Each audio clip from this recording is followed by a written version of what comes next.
el día de hoy vamos a tratar el tema de NIC 38, que son activos intangibles, ¿no? Y si bien es cierto, la NIC 38 es una norma que ha estado por varios años, ¿no? Porque usualmente la NIC 38 es una de las normas más antiguas, tal vez hay dentro del marco contable actual. Sí creo que lo importante de la norma, en este caso esta NIC como tal, es poder conocer, ¿no?, cómo nuestra realidad actual se va acoplando a los estándares normativos, ¿no? Y se lo comento porque obviamente en su momento cuando salió esta norma, pues de repente nos encontramos en un contexto muy distinto al de ahora, ¿no? En el sentido de que pues actualmente casi todas las compañías utilizan, ¿no?, sistemas informáticos, utilizan desarrollos de ERPs, ¿no? Utilizan una serie, en este caso, de activos, ¿no?, que pueden caer dentro de esta categoría, ¿no? Y la norma como tal, pues a través de sus párrafos lo que hace es un poco, ¿no?, ir adaptando. Por ahí las firmas o las Big Four pueden dar ciertos pronunciamientos que justamente permitan adaptar el estándar de la NIC 38 a, en este caso, las transacciones que hoy por hoy nosotros tenemos en nuestras compañías. Entonces,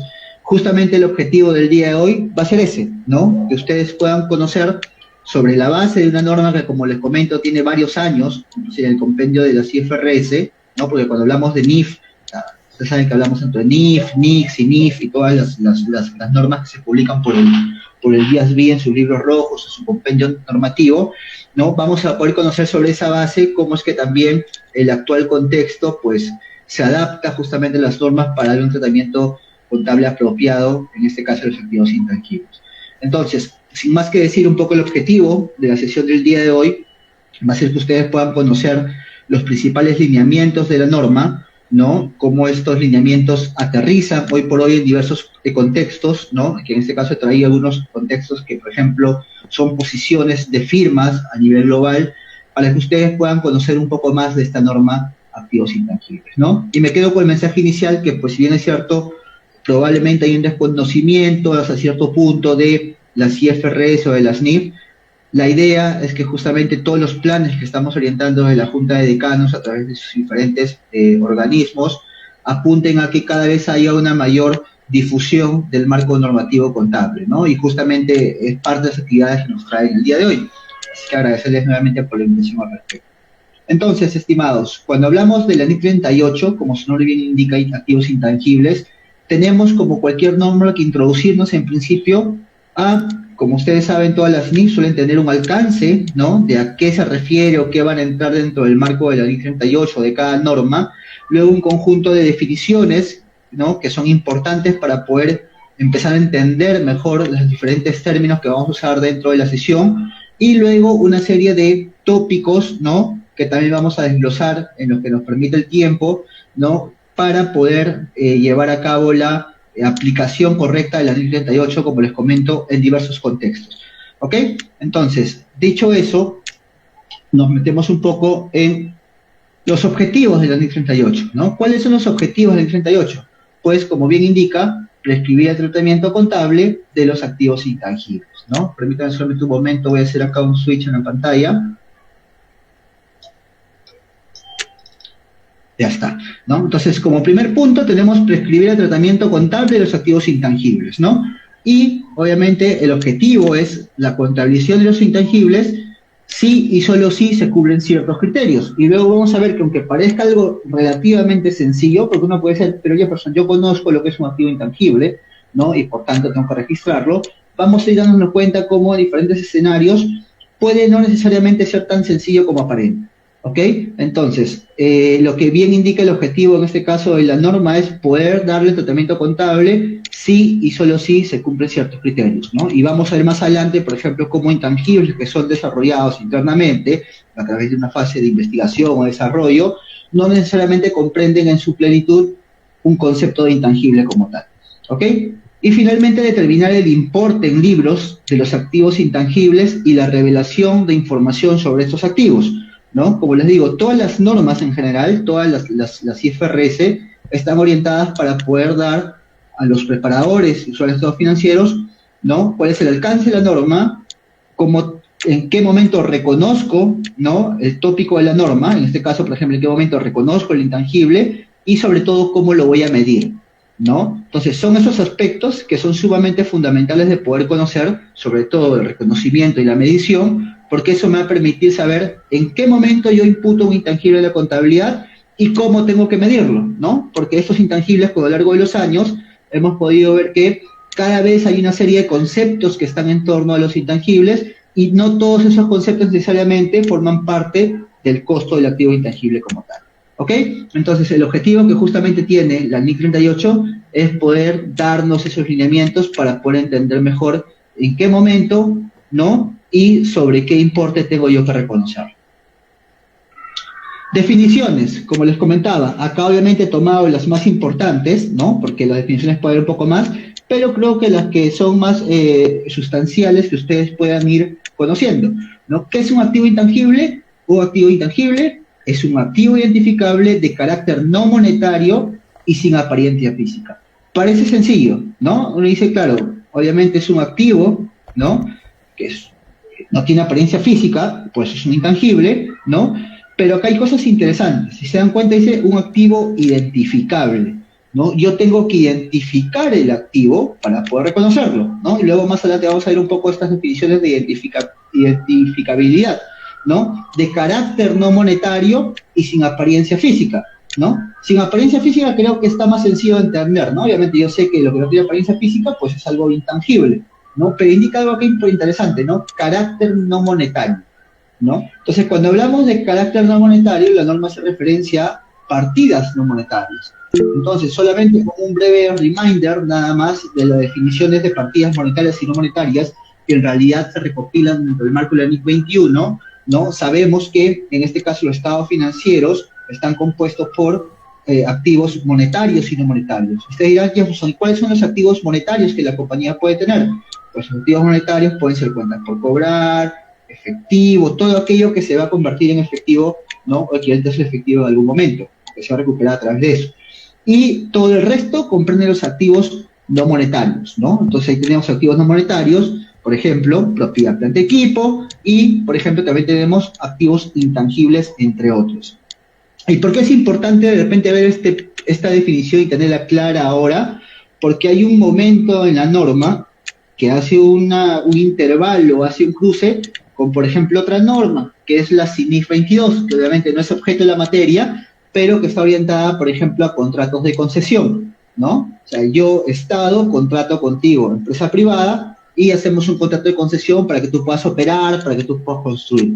Entonces, en ese punto es que se hace interesante la definición de partida no monetaria. Los vamos a ver más adelante cuando lleguemos a la lámina de acuerdos de concesión, pero ahorita tal y como está, importante entender la definición de intangible, ¿no? Activo identificable, ¿ya? Tengo que identificar el activo, y ahorita vamos a ver por qué es importante identificar el activo, con un carácter no monetario, o sea, partida no monetaria, de acuerdo al marco de, por ejemplo, la NIC 21, y sin apariencia física, que creo que es la parte más sencilla de repente de interpretar. ¿Qué otra definición tenemos dentro del marco de la NIC 38? La definición de vida útil, ¿ya? ¿Cuál es la definición de la vida útil? Es el periodo durante el cual se espera que la entidad utilice el activo o el número de unidades de producción o similares que se espera obtener del mismo por parte de la entidad, ¿no? Esta definición de vida útil usualmente es también reconocida en otras normas, ¿no? Por ejemplo, cuando hablamos de NIC 16, o por ejemplo, en algún momento vamos a hablar de NIC 40, que son otras normas que también hablan de activos no monetarios, ¿no? La NIC 16, propiedad de equipo, NIC 40, propiedad de inversión. También podemos encontrar estas definiciones, ¿no? Y la NIC 38 no está exenta de eso. Entonces, ¿qué es lo interesante acá en la vida útil? Y ahí nuevamente hago un poco el split o la separación de lo que es el marco contable per se, de lo que, por ejemplo, son las normas tributarias. Y acá viene la primera alerta, ¿no? Porque usualmente, ¿no? Por práctica, les digo, porque yo veo muchos tipos de compañías, ¿no? Nuestras contabilidades, por lo menos a nivel local, están muy tributarizadas, ¿no? Están muy orientadas a la tributación, ¿no? Que obviamente es importante para fines de declaraciones de impuesto a la renta o para fines fiscales, ¿no? Darle cumplimiento a lo que indica, en este caso, el marco tributario. Sin embargo, ¿no? En aspectos como estos, ¿no? Y uno de ellos en los más recurrentes es la vía útil, pues definitivamente acá sí hay una diferencia entre la vía útil tributaria y la vía útil financiera. ¿Y por qué es importante que lo conozcan, estimados? Porque hasta el momento seguimos viendo En la práctica, nosotros que somos auditores, ¿no? Y tenemos, podemos auditar una serie de compañías, ¿no? Que pueden tener esas características, que se sigue dando una vida útil que no necesariamente es la financiera, sino la tributaria. Y cuando hago referencia, y ustedes van a escuchar de repente a lo largo de la sesión, algo financiero es algo que está asociado en este caso al marco de las NIF. Entonces, si yo veo la definición pura de lo que es vida útil, de acuerdo al 38, me dicen el periodo durante el cual se espera que la entidad utilice el activo. Entonces, cuando hablo de espera que la entidad utilice el activo, voy involucrando un término que es sumamente relevante y que está, creo, inmerso en la gran mayoría de las NIF, que en este caso es la estimación. ¿Ok? En este caso, las gerencias tienen la potestad, o deberían hacer, la estimación de las vidas útiles de sus diversos activos, dentro de ellos el intangible, ¿no? ¿Por qué? Porque todavía se sigue aplicando mucho, por ejemplo, la vida útil tributaria, que como les digo, ¿no? Puede ser importante, sí, para fines tributarios, pero que no necesariamente corresponde a un criterio financiero. Casos muy sencillos. Yo, por ejemplo, puedo decir, oye, mira, ¿sabes qué? Este intangible, ya, por ejemplo, este software es un intangible, ya, tributariamente, no sé, pues me dicen, estoy poniendo un número X, ya, pues yo no soy tributarista, pero solamente para entrar en contexto. No sé, 10 años de vida útil de intangibles. Pero en la práctica, ¿realmente eso es viable? Yo les pregunto a ustedes, en la práctica realmente con los cambios tecnológicos, con todo lo que viene pasando, ¿no? Con nuevas versiones de software o de RP de las compañías, 10 años puede ser algo razonable. No estoy diciendo que no, no estoy diciendo que sí, creo que la respuesta es depende, ¿no? ¿De qué depende? Pues de la expectativa, en este caso de la gerencia, de la utilización de este activo intangible. Entonces, primer punto de atención, ¿no? Donde voy separando un poco el enfoque financiero y tributario, ¿no? Que la vida útil que uno otorga a todos los activos, incluyendo en este caso los intangibles, pues debe estar de acuerdo a la realidad de cada activo. No puedo ir a rajatabla y decir, ya mira, todos estos activos de esta categoría, tanto vida útil. Todos estos activos de esta categoría, tanta vida útil. No es así, ¿no? Dentro del mundo NIF hay muchos temas de juicios de la gerencia y uno de ellos justamente es lo referente a la vida útil. ¿De acuerdo? Entonces, vida útil, acá ustedes no están viendo que yo estoy poniendo 10 años para esto, 5 años para lo otro, 3 años para lo otro. No, estoy poniendo la definición de la vida útil, que en este caso es un periodo sobre el cual se espera que yo utilice el activo. ¿Ok? Y por consecuencia, ¿qué es la amortización? ¿No? La amortización nos indica es la distribución sistemática del importe depreciable de un activo intangible durante los años de su vida útil. ¿Ok? Entonces, ustedes dirán, solamente para saltearme un poco y amarrar los conceptos, ¿qué es el importe depreciable? El importe depreciable es el costo de un activo u otro importe que lo haya estudiado menos su valor residual, ¿no? Entonces, claro, cuando yo hablo de valor residual, es usualmente el valor sobre el cual, ¿no? Yo esperaría generar algo, ¿no? O que esperaría que me quede como valor residual al final de la utilización de este activo intangible. Casos, por ejemplo, muy concretos que más se aplican para propiedad, planta, equipo. Yo puedo estimar, no sé, por ejemplo, que este activo que yo tengo hoy en la compañía, al final de su vida útil la voy a vender. Les digo ya, ¿a cuánto lo voy a vender? No sé, pues lo voy a vender a 100 soles. Ok, si el costo del activo era 1000, entonces, ¿cuál es el importe depreciable? En este caso, 1000 menos 100, ¿no? Entonces serían los 900. Entonces, amarro la definición, amortización, distribución sistemática del importe depreciable de activo intangible durante su vida útil. Ok, digo, activo intangible identificado, check, ¿no?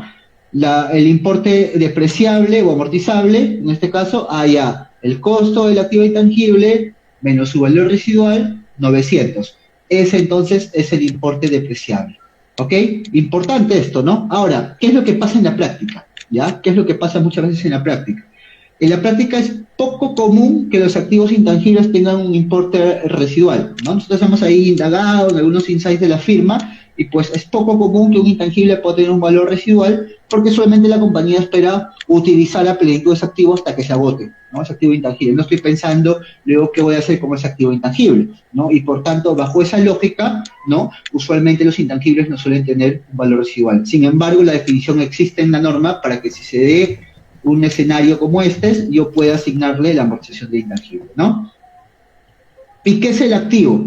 ¿No? También una definición que es transversal, en este caso, a muchas normas, Y aunque parezca obvio, ustedes dirán, pero ¿por qué redundamos en esto? Es importante conocerlo. Porque miren, acá hablan de tres conceptos importantes cuando hablamos del activo, ¿no? Que seguramente se han tenido oportunidad de estudiar otras normas que hablen de activo, también lo han visto, ¿no?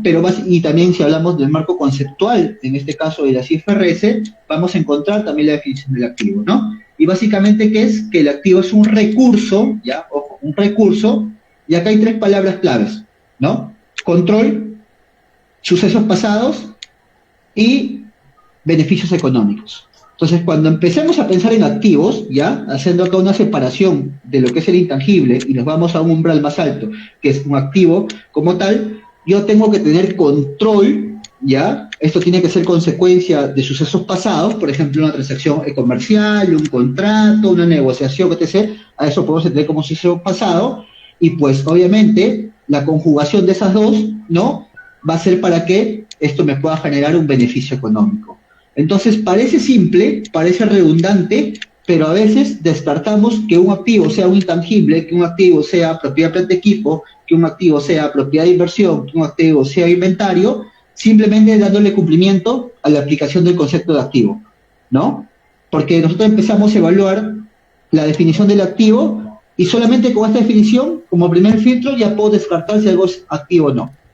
¿Dónde puede pasar esto? Ya solamente para graficarlo, y como les digo, creo que lo bonito de hablar un poco del tema de NIF es que cuando ya las conoces nos podemos ir de una NIF a otra, ¿no? Y eso justamente es lo que hace interesante, ¿no? Estas exposiciones, ¿no? Por ejemplo, cuando yo soy una compañía que, por ejemplo, produce inventarios, ¿no? Yo produzco inventarios y doy un servicio de maquila, ¿ya? Cuando, por ejemplo, yo soy una empresa que da un servicio de maquila, y el maquilado es, yo voy a transformar, por ejemplo, este bien, ¿no? Para dárselo a mi cliente, ¿ya? Entonces, por ejemplo, ¿no? Yo soy una empresa que da un servicio maquilado de arándanos, ¿no? Entonces, hago un proceso productivo sobre los arándanos y le doy esto a mi cliente, ¿ya? Entonces, a veces en esos puntos hay mucha confusión, ¿no? Es decir, oye, pero, ya, ok, para dar el servicio maquilado yo tengo que tener el arándano, ¿no? Por ejemplo, en este escenario, porque si no tengo el arándano no puedo el servicio de maquilado. Ok, pero finalmente tú controlas el arándano, y la respuesta probablemente es no, porque como es maquilado, el que dispone en realidad de este activo va a ser el cliente, ¿no? Él me dice, ya, mira, toma este activo de acá, pero solamente hoy quiero que produzcas esto, lo otro no. Entonces, lo único que yo hago es dar el servicio maquilado, ¿no? Entonces, en este caso, por ejemplo, todos esos arándanos que puedo tener yo ahí, y tengo que valorar, obviamente va a depender contrato a contrato, ¿ya? Pero usualmente esos bienes que yo tengo ahí, aunque físicamente existan, podrían no ser un inventario porque yo no los controlo, ¿ya? Simplemente lo estoy utilizando para producir o dar un servicio, nada más, pero el que lo controla es el cliente. Entonces, por ejemplo, ese es un claro ejemplo, ¿no? De cómo en ciertos escenarios, a pesar de que físicamente yo pueda tener algo, ¿no? No necesariamente cumpla con la definición del activo, ¿no? Y así como esto hay muchas casuísticas, ¿no? Que obviamente no voy a salirme mucho por las ramas, ¿no? Pero cuando tenemos, por ejemplo, bienes en consignación, ¿no? Es una cervecera, le doy bienes en consignación a esta compañía, ¿no? Pero finalmente quien controla la cerveza sigue siendo la otra empresa, entonces claro, yo no controlo el bien a pesar de que lo tenga yo físicamente.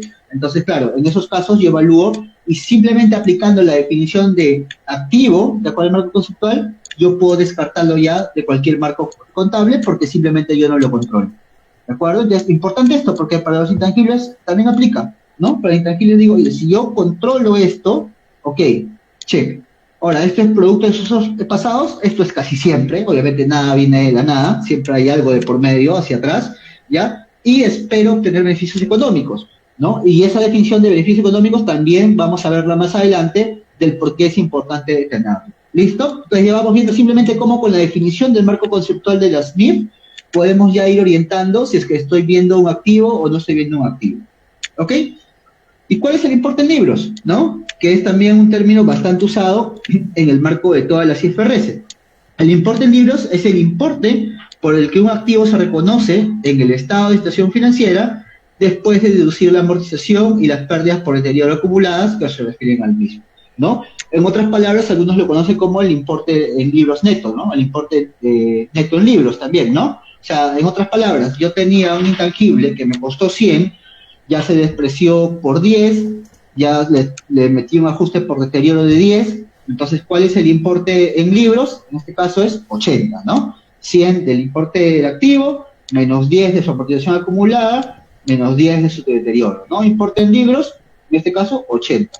Y eso es lo que usualmente se va a ver, en este caso, en el estado de situación financiera, ¿no? Cuando ustedes ven el estado de situación financiera, y hagamos un rato una imagen mental, ustedes van a ver ahí que hay una línea de intangibles, ¿no? Esa línea de intangibles usualmente es el importe en libros, ¿ya? ¿Por qué? Porque ya esa línea está presentada neto de cualquier efecto de amortización acumulada, de cualquier efecto de deterioro sobre el intangible. ¿Ok? ¿Y cuál es el costo? También otra definición sumamente importante.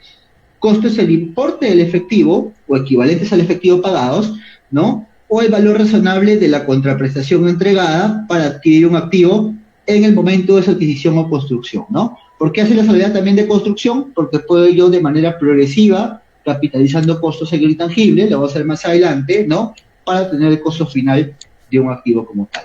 Entonces, estas son definiciones, estimados, que si bien es cierto, pueden ser muy recurrentes en muchas normas, son importantes que las tengamos claras, ¿no? Porque algo que no cumple con la definición como tal, automáticamente se va excluyendo de la aplicación de todos los otros párrafos de la norma, ¿no? Por eso siempre las NIF usualmente empiezan con el alcance y luego con las definiciones. ¿Ok? Sigamos avanzando. Y entramos un poco a activos intangibles, ¿no? Como tal. Ya vamos a abrir un poco más las definiciones. Entonces, cuando hablamos de activos intangibles, en este caso, ya lo habíamos mencionado, el primer bullet, ¿no? Un activo intangible es un activo no monetario, identificable sin sustancia física, ¿no? Entonces, claro, acá ya viene la primera diferencia con respecto a la propiedad planta equipo, ¿no? Como bien indica ahí, que a diferencia de la propiedad planta de equipo, un activo intangible puede conservarse para cualquier propósito y no es necesario conservarlo para su uso en la producción o suministro de bienes o servicios, para su alquiler de terceros o para fines administrativos, ¿no? Entonces, acá viene la primera diferencia con respecto al 16, ¿no? Porque el 16 sí se espera que el activo como tal, ¿no? Se utilice en la producción, ¿no? En el suministro de bienes, para ser alquilado a terceros, ¿no? Si hablo, por ejemplo, de propiedad de inversión, o para fines administrativos, ¿no? Si, por ejemplo, es una oficina que yo voy a utilizar para que todos puedan operar. ¿Ok? Entonces, a diferencia de la propiedad planta equipo, el activo intangible puede conservarse para cualquier propósito, es lo que me dice la NIC 38, ¿no? Y ahí vamos a ver un poco estos ejemplos, ¿no? De qué momento puede pasar, ¿ya? Pero ahí también ya vamos viendo del por qué hay otra norma para intangibles, a diferencia en este caso de la NIC 16, que es la propiedad planta de equipo, ¿no? Entonces, cuando hablamos, por ejemplo, de activos intangibles, ¿no? El primer caso que se me viene a la mente es con respecto a las licencias, ¿no? Y como lo digo por eso, ¿no? Hoy por hoy esta norma también cobra vital protagonismo porque la mayoría de compañías obviamente operan con sistemas contables, ¿no? Es muy, muy, muy raro, espero que ustedes, bueno, ya que son una nueva generación de contadores, probablemente no se topen mucho con eso, pero es muy raro que, por ejemplo, no se sigan viendo libros físicos. Puede haber, sí, pero usualmente las compañías, por el volumen de sus transacciones, pues definitivamente tienen sistemas contables, ¿no? Tienen sistemas contables complejos, como por ejemplo SAP, ¿no? Que son de repente los más conocidos en el mercado, como de repente menos complejos, ¿no? Para poder llevar la contabilidad, ¿no? Puede ser, no sé, por Concar o cualquier otro software netamente contable, pero finalmente puedo tener yo licencias. Entonces, claro, ese es el ejemplo más gráfico para entender lo que es un intangible, ¿no? Porque la licencia obviamente no tiene una sustancia física como tal, ¿no? En muchos casos es un código, ¿no? Para poder operar, ¿no? Entonces, pero sin embargo cumple con la definición del activo, ¿no? Porque es no monetario, ya hemos hablado de lo que es partidas monetarias y no monetarias, ¿no? De acuerdo al marco del NIC 21, ¿ya? Y obviamente espero que me vaya a generar beneficios económicos futuros, en este caso, porque obviamente me va a servir para la operación, ¿no? Ni qué decir de lo cuando hablamos, por ejemplo, de SAP, ¿no? Porque el SAP es un software que integra prácticamente todos los procesos de la compañía y parte de esos procesos de la compañía justamente es la contabilidad. Entonces, claro, acá vamos viendo un poco un ejemplo más gráfico para poder ir entendiendo gráficamente lo que es un intangible, ¿no? Lo primero que piensa en intangible es una licencia, pero no solamente es así, ¿no? Puede haber, por ejemplo, casos en los que un activo intangible se incorpore dentro de un activo físico, ¿ya? Por ejemplo, ¿no? Y ahí es donde un poco empiezo a complicárselas, ¿no? Por ejemplo, el conocimiento contenido en un libro, ¿no? en tales circunstancias, cuando pasa esto, o sea, cuando puedo tener algo intangible dentro de algo tangible, como por ejemplo un libro, ya una entidad evalúa qué aspecto del activo, ya tangible o intangible, es más significativo y el activo se va a contabilizar en consecuencia. Yo les pregunto acá, porque a mí me gusta siempre interactuar cuando hago estas sesiones para ver también si me están siguiendo con la idea, ¿no? Si yo tengo un libro, imagínense un libro contable, ¿no? Ustedes están en la universidad, probablemente tengan varios libros de contabilidad. ¿Qué creen ustedes que es más importante del libro? ¿El libro como tal o el contenido que tengo en el libro? Que es el trabajo probablemente de varios años de investigación, de experiencia, de varios autores y todo ello. O el libro como tal, porque ustedes a veces uno va, por ejemplo, no sé, pues en mi caso a veces suelo comprar libros en Crisol, ¿no? O en otras, esas librerías, ¿no? Y solamente, claro, uno ve el costo del libro y dice, wow, mira, yo puedo comprar un libro en Crisol que me puede costar 100 soles, ¿no? Y lo puedo comprar, no sé, pues en la esquina de mi casa y me lo venden a 20, ¿no? Entonces, bajo ese contexto, ¿qué creen ustedes que es más relevante acá? Si empezamos a evaluar esto ya para introducirnos en la 38. ¿El libro como tal, físico, o el contenido del libro que es producto del trabajo, como les digo, de años, de investigación, ¿no? De interpretaciones y todo eso? Luz nos dice el contenido, ¿ok? Clinton también nos dice el contenido, perfecto, y Rocío nos dice el contenido. Perfecto. Entonces, claro, si yo empiezo a evaluar esto, digo, ¿qué tiene más peso finalmente sobre el activo? ¿No? ¿El libro o en este caso el intangible? ¿No? Entonces, vamos a ver acá el ejemplo, ¿no? Por ejemplo, en el caso del libro, dice, debería contabilizarse como un activo intangible, ¿no? ¿Por qué? Porque el conocimiento contenido en el libro domina la naturaleza del activo y su valor, en oposición a la naturaleza tangible del medio, que en este caso es el papel, ¿no? Entonces, por ejemplo, cuando hablamos ya de propiedades intelectuales y cosas como eso, porque hablamos de contenidos de un libro, pues obviamente eso lo que va a primar finalmente es el contenido como tal, ¿ya? Entonces, acá hablamos obviamente de la propiedad, ¿no? De intelectual que puede tener en este caso un libro, ¿no? Más allá de lo que luego yo puedo producir para vender, ¿no? Que en este caso ya vendo el libro físicamente. Pero en el caso del libro, por ejemplo, el contenido como tal, ¿no? Tiene un mayor peso sobre el papel y pues en este caso yo puedo hablar de una propiedad intelectual, ¿no? Y por tanto el intangible es más relevante. Vamos a ver otro caso, también para irnos ya a ir calentando un poco con respecto a los intangibles. Dice, en otro ejemplo, el sistema operativo de una computadora se considera normalmente parte de la computadora misma, ¿no? Y el activo completo se contabiliza de acuerdo con la NIC 16, ¿no? Sin embargo, el software adicional adquirido o desarrollado para la computadora normalmente se tratará como un activo intangible separado del activo tangible en el que está instalado, ¿no? ¿Por qué? No sé si entendí el caso, pero vamos a pensar así, ¿ya? Yo tengo una computadora, ¿ya? Y la computadora obviamente me viene con sistema operativo. Vamos a ponerle Windows. No sé ahorita en qué versión de Windows está, pone 10, 11 creo, ¿ya? Y adicionalmente a la computadora yo le voy a comprar o le voy a instalar, por ejemplo, el SAP, ¿no? Obviamente a todas mis computadoras yo le voy a instalar el SAP. Entonces, claro, para que no se confundan las definiciones y saber en qué momento esto se junta o se separa, pues podríamos decir que, por ejemplo, el Windows que viene dentro de la computadora se va a considerar como parte de la propiedad planta de equipo, porque yo le he comprado así, ¿no? ¿De qué me sirve tener una computadora si no va a tener sistema operativo? ¿No? Entonces, claro, parte del costo, en este caso de la propiedad planta de equipo, o en otras palabras, de la computadora, ya va a contener implícitamente el costo del activo intangible, que en este caso es el sistema operativo. No lo podría separar, porque no tiene razón de ser que yo tenga una computadora sin sistema operativo, ¿no? Entonces, obviamente, yo estoy pagando por la computadora, pero la computadora ya me viene con sistema operativo. Entonces, en esos casos, ¿no? Ese sistema operativo que uno podría pensar que es un intangible, forma parte del costo de la propiedad planta de equipo como propiedad planta de equipo, como activo tangible. Pero lo otro, ¿no? El SAP, aparte que yo compro y eso, pues eso sí, voy a tener que mirarlo aparte, ¿no? Voy a tener que decir, oye, este software lo he adquirido adicional, ese software por sí mismo cumple con su definición de activo intangible, ¿no? Y como tal, entonces yo tengo que reconocerlo y medirlo para incorporarlo a mis estados financieros como un activo intangible. ¿Listo? ¿Sí? ¿Estamos bien? Ahí, chicos, luego de la conversación, bueno, ustedes tienen ahí unos, reacciones dentro del Teams le pueden dar perfecto, ¿no? Eso me ayuda mucho, no sé lo que están escribiendo, pero con el pulgar arriba me ayuda mucho a conocer eso. Perfecto.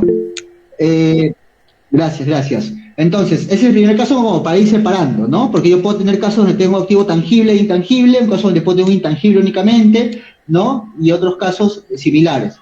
Más adelante se los voy a complicar un poquito más, cuando hablamos un poco de software o de sistemas en la nube, ¿no? Pero vamos a ir poco a poco, no se preocupen, ¿no? Entonces acá ya cerramos el caso del libro y cerramos el caso del activo completo, ¿no? Que yo compro un software independiente aparte. Perdón, ahí está. Para cumplir con la definición de un activo intangible, dice, tiene que ser definitivamente un elemento que carezca de sustancia física, ¿no? Creo que eso es inherente, ¿no? Sabemos. Y ya habíamos visto, tiene que ser identificable, obviamente, como lo hemos visto en el caso, por ejemplo, del software, ¿no? De la computadora, ¿no? El sistema operativo no puede operar sin la computadora y viceversa, vienen integrados, ¿ya? Pero el SAP sí puede estar aparte, entonces yo lo puedo identificar de manera independiente, ¿no? Por eso dice que es identificable, ¿no? Es no monetario, como digo, ya habíamos hablado, de acuerdo al marco de NIC 21, que es partida monetaria y que es partida no monetaria, ¿no? Y miren acá, viene la incorporación de la definición del marco conceptual de lo que es un activo, ¿no? El activo intangible tiene que ser controlado por la entidad y se espera que proporcione beneficios económicos futuros a la entidad. Es decir, cumple con la definición de un activo. Luego vamos a ver, ¿no? ¿Por qué el concepto del control es importante? No, ustedes dirán, pero obviamente si yo compro algo, yo lo controlo. No necesariamente es así, ¿ya? No necesariamente es así. ¿Y qué pasa si yo desarrollo algo? ¿Yo controlo todo lo que voy a desarrollar? Puede ser que sí, puede ser que no. ¿En qué casos pasa? Ahorita lo vamos a ver, ¿ya? Pero acuérdense ahorita, dicen, estos criterios se aplican a todos los activos intangibles, ya sea adquiridos por separados, adquiridos en una combinación de negocios o generados internamente, ¿no? Adquiridos por separados, compro algo, ¿no? Lo adquiero por separados. Adquiridos en una combinación de negocios, que también es un tema sumamente interesante, pues, pero no vamos a entrar a tallar mucho en combinación de negocios. Usualmente la combinación de negocios está dentro del marco de NIF 3, que habla de combinación de negocios. Vamos a tocar algunos conceptos a lo largo de la sesión, sí, para que ustedes lo puedan conocer, en qué casos pueden hacer esos intangibles, ¿ya? Pero también cuando yo compro un negocio, ¿ya? Porque acá hablo de comprar un negocio como tal, pueden hacer también intangibles en la compra de un negocio, ¿no? Entonces, esos también tienen que cumplir con estas tres definiciones que están acá, ¿no? Entonces ya tenemos activos que yo compro de manera independiente, salgo al mercado a comprar un activo intangible, activos que nacen a través de la compra de otro negocio, ¿no? Yo A te compro a ti B y parte de lo que compro en B puede incorporar activos intangibles, pero no intangibles del estado financiero de B. Ojo, quiero que se entienda eso, ¿ya? Acá simplemente, como les digo, vamos a entrar de repente más adelante a ver un poquito de NIF 3 para que entiendan cómo es que pueden hacer estos intangibles, ¿ya? Pero descarten la idea de que son activos, ya yo A te compré a B y en el estado financiero de B, no sé, pues habían software, habían licencias. No me refiero a esos activos intangibles. Me refiero, por ejemplo, no sé si han escuchado el concepto de el goodwill o la plusvalía. Eso sí me ayudan por el chat, si lo han escuchado. El concepto de lo que es el goodwill o la plusvalía.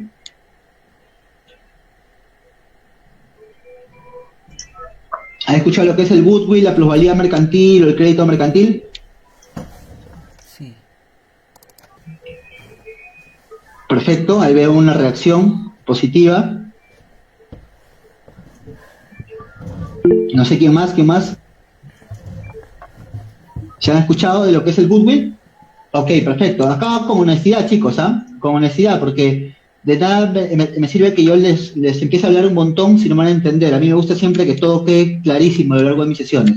Entonces, si no lo saben, ponen no Jefferson, no lo hemos escuchado, o pulgar hacia abajo, como está Juan Fernando, ¿no? Y ya en un momento de la exposición les voy a explicar un poco más a detalle.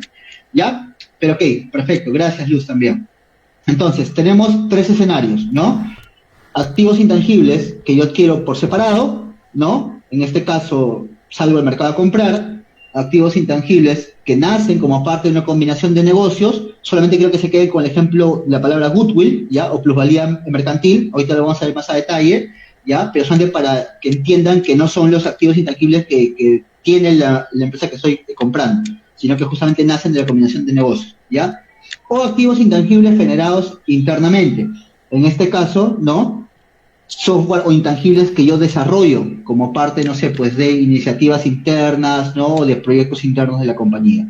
Entonces, todas esas tres categorías de activos intangibles son los que tienen que cumplir con esta definición, ¿ya? Aplica para todos. Entonces, yo sé que usualmente en la práctica, chicos, estamos muy acostumbrados al primero de ellos, ¿no? Que son activos intangibles adquiridos por separado, ¿no? Creo que es lo más común, es lo más recurrente, ¿no? Como les digo, compro una licencia, compro un software, un RP, ¿no? Para mi compañía, es lo más usual. Pero la norma, miren, su alcance también llega a activos intangibles que nacen de una combinación de negocios o activos intangibles que se generan internamente en la compañía, ¿ya? Pero en esos tres casos, que ahorita vamos a detallar un poco más, tenemos que cumplir con la definición que indica en este caso la ley 38, ¿no? Identificables, no monetarios, ¿no? Y cuando hablamos, como digo, de no monetarios, no es que no voy a pagar nada, ¿no?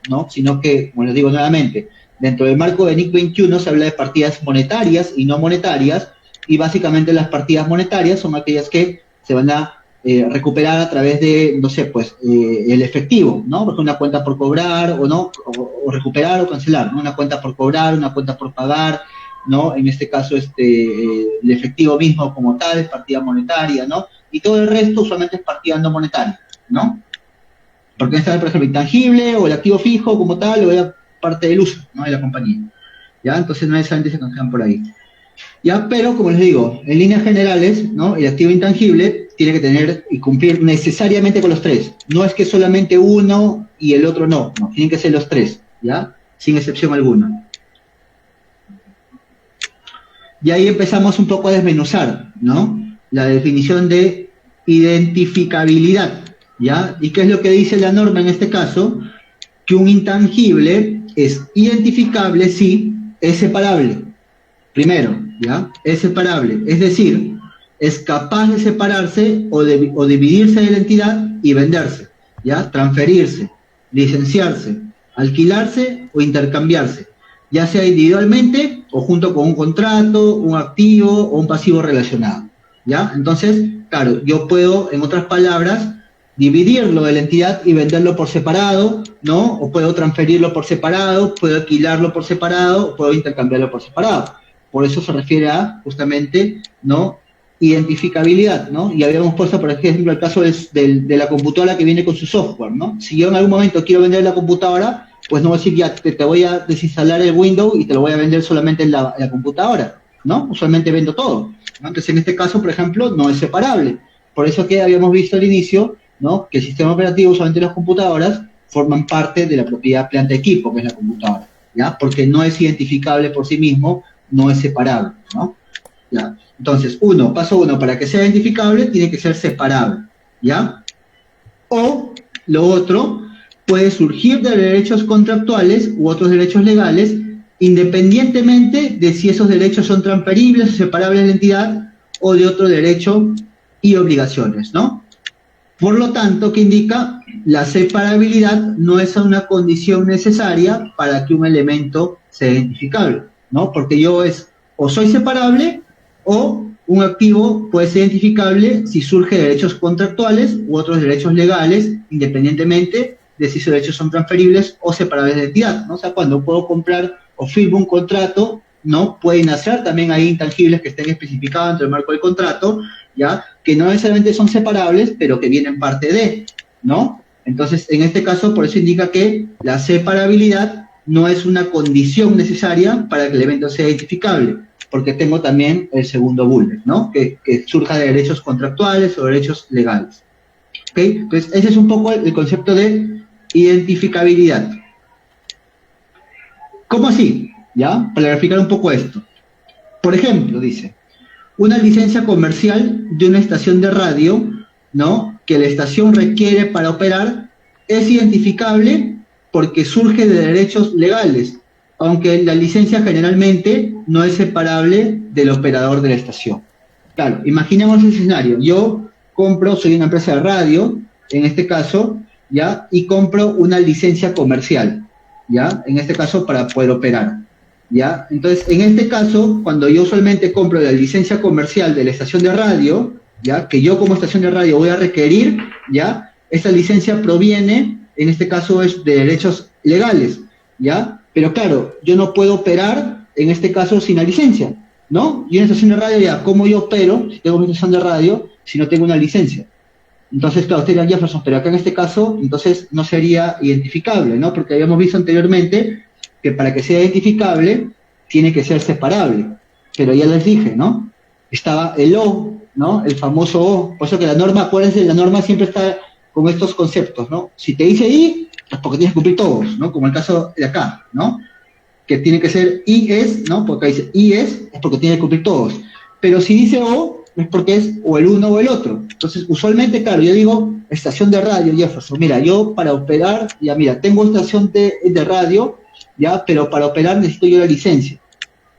Entonces, claro, no puedo operar si no tengo la licencia. Entonces dirán, Jefferson, entonces no es separable, ¿no? Porque yo no puedo operar la operación de todo el sistema de operación de radio que he adquirido si no tengo yo la licencia. Claro, pero en este caso viene el O, ya que decía el O, que surge de derechos contractuales, ¿no? Es identificable si surge de derechos contractuales y otros derechos.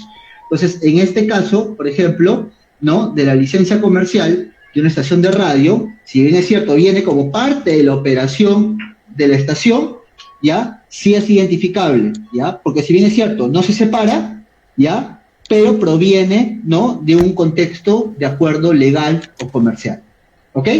¿Se entendió ahí la idea de identificabilidad? Por eso que acá decía, ¿no? Por lo tanto, la separabilidad no es una condición necesaria, ¿ya? Porque uno de repente dirá, Jefferson, entonces ya, para que sea un intangible sí o sí tiene que ser separable. La respuesta es no necesariamente, porque si nace de derechos contractuales u otros derechos legales, como el ejemplo que hemos visto de la licencia de radio, en este caso, a pesar de que no sea separable, ya, porque no puedo operar si es que no tengo la licencia, a pesar de que no sea separable, sí es identificable, ¿no? Porque viene de derechos contractuales. ¿Estamos claros acá con esta definición? Yo con 5 reacciones me quedo tranquilo que estamos todos ok. Ok, gracias William, gracias Milagros. Perfecto, gracias a todos, Entonces, esto va a ser importante, ¿no? Porque como les digo, ya no va siendo algo tan sencillo como decir ya lo que pago, actívalo. No, ¿no? Ya voy viendo que tengo que ver otros criterios adicionales, ¿no? Para ver si realmente qué es activo tangible y qué es activo intangible, ¿no? Por eso que decías es lo interesante, ¿no? Que usualmente no es lo común, ¿ya? Pero acá parte del objetivo de la sesión justamente es ver lo que podría pasar también en la vida real, dando el cumplimiento netamente a conceptos que están en la misma norma. No monetarios, ¿no? Les había explicado esto un poquito, ¿no? Activos no monetarios, ¿no? En este caso los activos intangibles tienen que ser no monetarios, ¿ya? Y los activos monetarios están sujetos a otros requisitos de otras normas contables, por ejemplo, instrumentos financieros, ¿no? Claro, cuando habla de instrumentos financieros habla un poco de NIF 9, ¿no? Que habla de instrumentos financieros. Entonces, claro, si no estoy dentro del campo de NIF 9, entonces potencialmente el activo intangible o el activo como tal es no monetario, ¿no? Vamos a entender un poco mejor esta definición de cuál es monetario y no monetario cuando, por ejemplo, veamos algunos casitos o cuando veamos la definición de acuerdos de concesión, ¿no? Que como les digo es cuando yo como Estado, ¿no? Contrato con una empresa privada para que, por ejemplo, opere un peaje, ¿no? O para que construya esto, o para que construya no sé, pues una planta de agua, de procesamiento de agua. Pues vamos a ver más adelante, como les digo, que si bien es cierto, es marco de la CINIF 12, que como les digo es acuerdo de concesión, ¿no? Toca parte de la ley 38 cuando ya hablo de que si el activo que está de ese acuerdo de concesión tiene que ser intangible o no, ¿ok? Pero otra de las características del activo intangible es que tiene que ser no monetario. Y control, ¿no? Lo otro que habíamos visto, sumamente importante, el control, ¿no? Para demostrar control, una entidad debe tener el poder de obtener los beneficios económicos futuros que surjan del elemento y poder restringir el acceso de otros a ese beneficio. Entonces, cuando yo cumplo con esta definición de control, ¿no? O con esta definición de la demostración del control, realmente voy a poder yo hablar de que tengo el control sobre el activo, ¿no? Y acá lo indica claramente, ¿no? Yo puedo obtener, ¿no? Beneficios económicos futuros de esto, producto de mis decisiones, por ejemplo, ¿no? Yo digo ya, esto de acá, ya yo se lo quiero vender a él, ¿no? Como también puedo decir, no, no se lo quiero vender a él, ¿no? O puedo restringir esos beneficios, ¿no? De otro acceso, ¿no? Por ejemplo, si yo controlo esta licencia, entonces la licencia 1002, por poner un ejemplo, el otro no puede controlar esta licencia 1002. Si yo controlo esta, no sé, patente, por ejemplo, tal, el otro no la controla, ¿no? Entonces, a eso se refiere de poder restringir el acceso a otros de estos beneficios. Porque si yo controlo únicamente esto y lo restringo el control al otro, entonces, ¿quién obtiene los beneficios de este activo? Pues yo, porque yo lo controlo, no él, ¿no? Entonces, por ahí va orientada la definición de control, ¿no? O de la demostración del control. Es, ok, poder generar o obtener beneficios económicos futuros, ¿ya? Pero también restringírselo a otro, ¿no? Y acá viene un poco el tema, ¿no? Porque ¿qué pasa si dos o tres tienen control sobre ese mismo intangible? Entonces cualquiera puede generar beneficio económico. Entonces en este caso no necesariamente yo lo controlo y por lo tanto no necesariamente yo puedo tener el control y por lo tanto no necesariamente sea un intangible, ¿ya? Entonces, como les digo, es bastante interesante cuando nos empezamos a meter un poco más en las definiciones, en las casuísticas, porque vamos explorando, como les digo, otros contextos, ¿no? Que pudieran pasar y que ya están inmersos en el derecho como tal. Entonces, como le digo, la norma como tal no ha cambiado mucho por lo largo de los años. Sin embargo, los casos que han ido apareciendo se han ido adaptando a la norma, que es un poco lo que vamos viendo acá. ¿Ok? Entonces, a esto se refiere un poco con el control.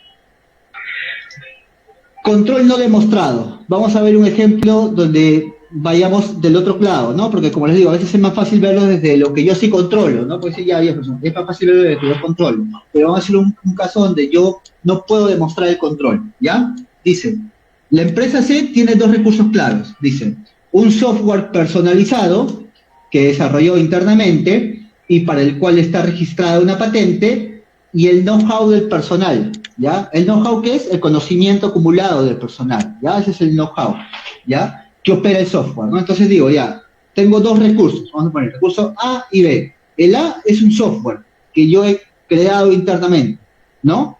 Y B es todo el conocimiento, ¿ya? Del personal, ¿no? Que está operando ese software, ¿no? Que se ha tomado el tiempo de verlo, analizarlo, estudiarlo, ¿no? Ensayo-error y todo eso. Eso es parte del know-how, ¿ya? Entonces dicen, los miembros del personal deben notificar su renuncia con un mes de antelación, ¿ya? Sin ver el bullet 2, y los pongo acá. ¿Ustedes creen que tengo o no tengo control? ¿Qué dicen ahí? Miren, tenía dos elementos, lo voy a poner acá por escrito. Elemento A, ¿ya? Mira, acá tenemos software desarrollado internamente, ¿ya? Y voy a poner, este que le escribo en el chat, ¿ya? Software desarrollado internamente. Dice, elemento A,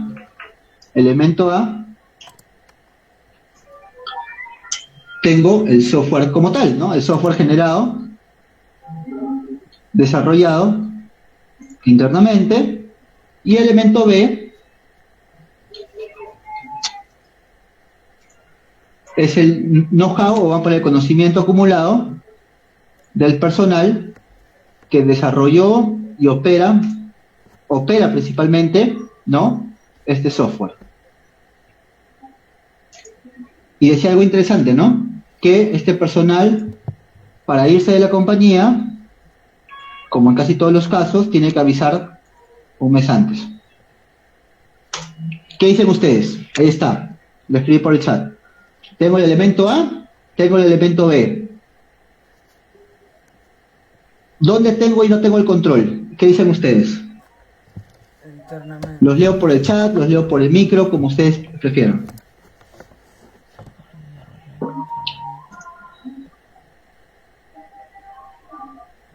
Anímense, chicos, no hay respuesta incorrecta.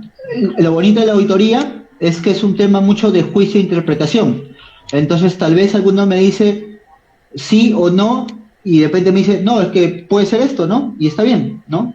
Está bien, porque de repente una premisa un poco plana, pero si de repente ustedes le agregan otros componentes, pueden tener. ¿El B qué es? ¿El B lo controlo o no lo controlo? No lo controlo, perfecto, muchísimas gracias. No controlado, dice Enrique Llerena. Exacto, ¿no? No controlado. ¿Por qué? Dice, es evidente que se controla el software, ¿no? El elemento A es evidente, ¿no? Yo lo desarrollo, instalo mis computadoras, ¿no? Yo digo cuánto tiempo me va a durar, me va a servir para generar reportería, etc, etc. Pero ¿qué pasa con el B? ¿Ya? Sin embargo, dice, aunque obviamente yo voy a obtener, ¿no?, beneficios económicos de ese know-how, porque el personal que opera y todo esto va a operarlo de manera correcta y esa operación correcta me va a generar a mí beneficios económicos, yo no tengo el control sobre el know-how. ¿Por qué? Él puede renunciar en cualquier momento, ¿no? Y por tanto se va, ¿no? Entonces, ¿yo lo controlo o no lo controlo? La respuesta es no. Entonces, claro, acá viene lo interesante, ¿no? Porque hay compañías que sí desarrollan software internamente y a veces a la alocada simplemente ven, ya no, pero finalmente este costo es capitalizable porque finalmente lo que él está haciendo me va a generar un beneficio económico, ¿no? Entonces, claro, bajo esa definición, si llegamos solamente hasta ese nivel, yo diré, bueno, sí, pues si te bajan el beneficio económico, es un intangible, ¿no? Capitalízalo. Pero no, nuevamente, ¿no? Habíamos hablado que la NIC 38 indica que tiene que ser identificable, check, tiene que ser no monetario, check, y tiene que ser controlado, ¿ya? Entonces, cuando ya evalúa el control, por eso que digo que el control es crítico, ¿ya? Yo concluyo en este caso que yo no puedo controlar el know-how, porque el personal se puede ir en cualquier momento, como bien indica, avisando con un mes de anticipación. Entonces, no hay manera que yo lo controle. Si mañana viene la competencia y se va, pues yo no puedo hacer nada al respecto. Él puede hacerlo, está en su contrato que se puede ir. Entonces, en este caso, A es intangible, el elemento A, y B no sería un intangible, sería básicamente gasto del ejercicio, ¿no? A pesar de que hay, como digo, un know-how que me va a generar beneficio económico, ya en este caso voy viendo que ese concepto directamente se imputa al gasto, no forma parte del costo. ¿Listo? Solamente porque le he dado la definición del control, que es parte de la definición del activo. Por eso ahí les comentaba, ¿no? A veces viéndolo a primera impresión, ya la sensación de que, no, ya todo lo que estoy invirtiendo, todo es intangible. Pero ya cuando empiezo a entrar un poco en las capas de la norma, me voy dando cuenta que no necesariamente es así. ¿Ok? Y vamos por lo contrario, ¿ya? Y acá solamente, ya, vamos a ver, no los quiero spoilear. Voy a ver cómo hago acá. A ver. Dice, la empresa D es un club de fútbol, ¿ya? Ha suscrito contratos con jugadores individuales, lo voy a poner acá, ¿ya? Lo voy a poner acá. Solamente quiero para que ustedes lo desarrollen conmigo. Ahí está. Ese es el caso. Creo que no sé si me dejó pegar. Ahí está. Ya lo puse ahí. Dice, la empresa D es un club de fútbol, ¿no? Imagínense la U, Alianza, el Cristal, el que ustedes prefieran. Dice, D ha suscrito contratos con jugadores individuales que le dan derecho a recibir los servicios de ese jugador y le impiden abandonar el club o prestar servicios a otro club durante un periodo de tiempo determinado. ¿Qué dicen ustedes? Miren, dice ahí, durante un periodo de tiempo determinado. ¿Hay control o no hay control?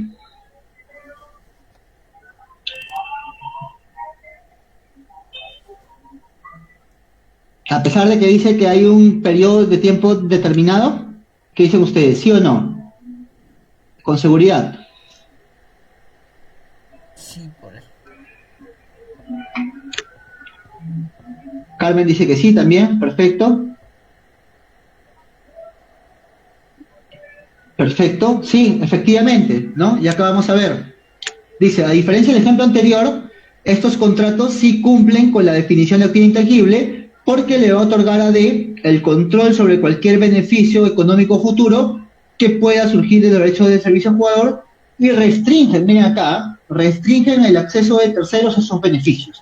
Si yo contraté con este futbolista, imagínense, ¿no? Ahora que estuvo ahí de moda el caso de Pablo Guerrero con Lavallejo, creo, y Alianza, ¿no? Si lo tenía Lavallejo, pues no podía jugar con Alianza, ¿no? Le restringí los beneficios económicos a Alianza.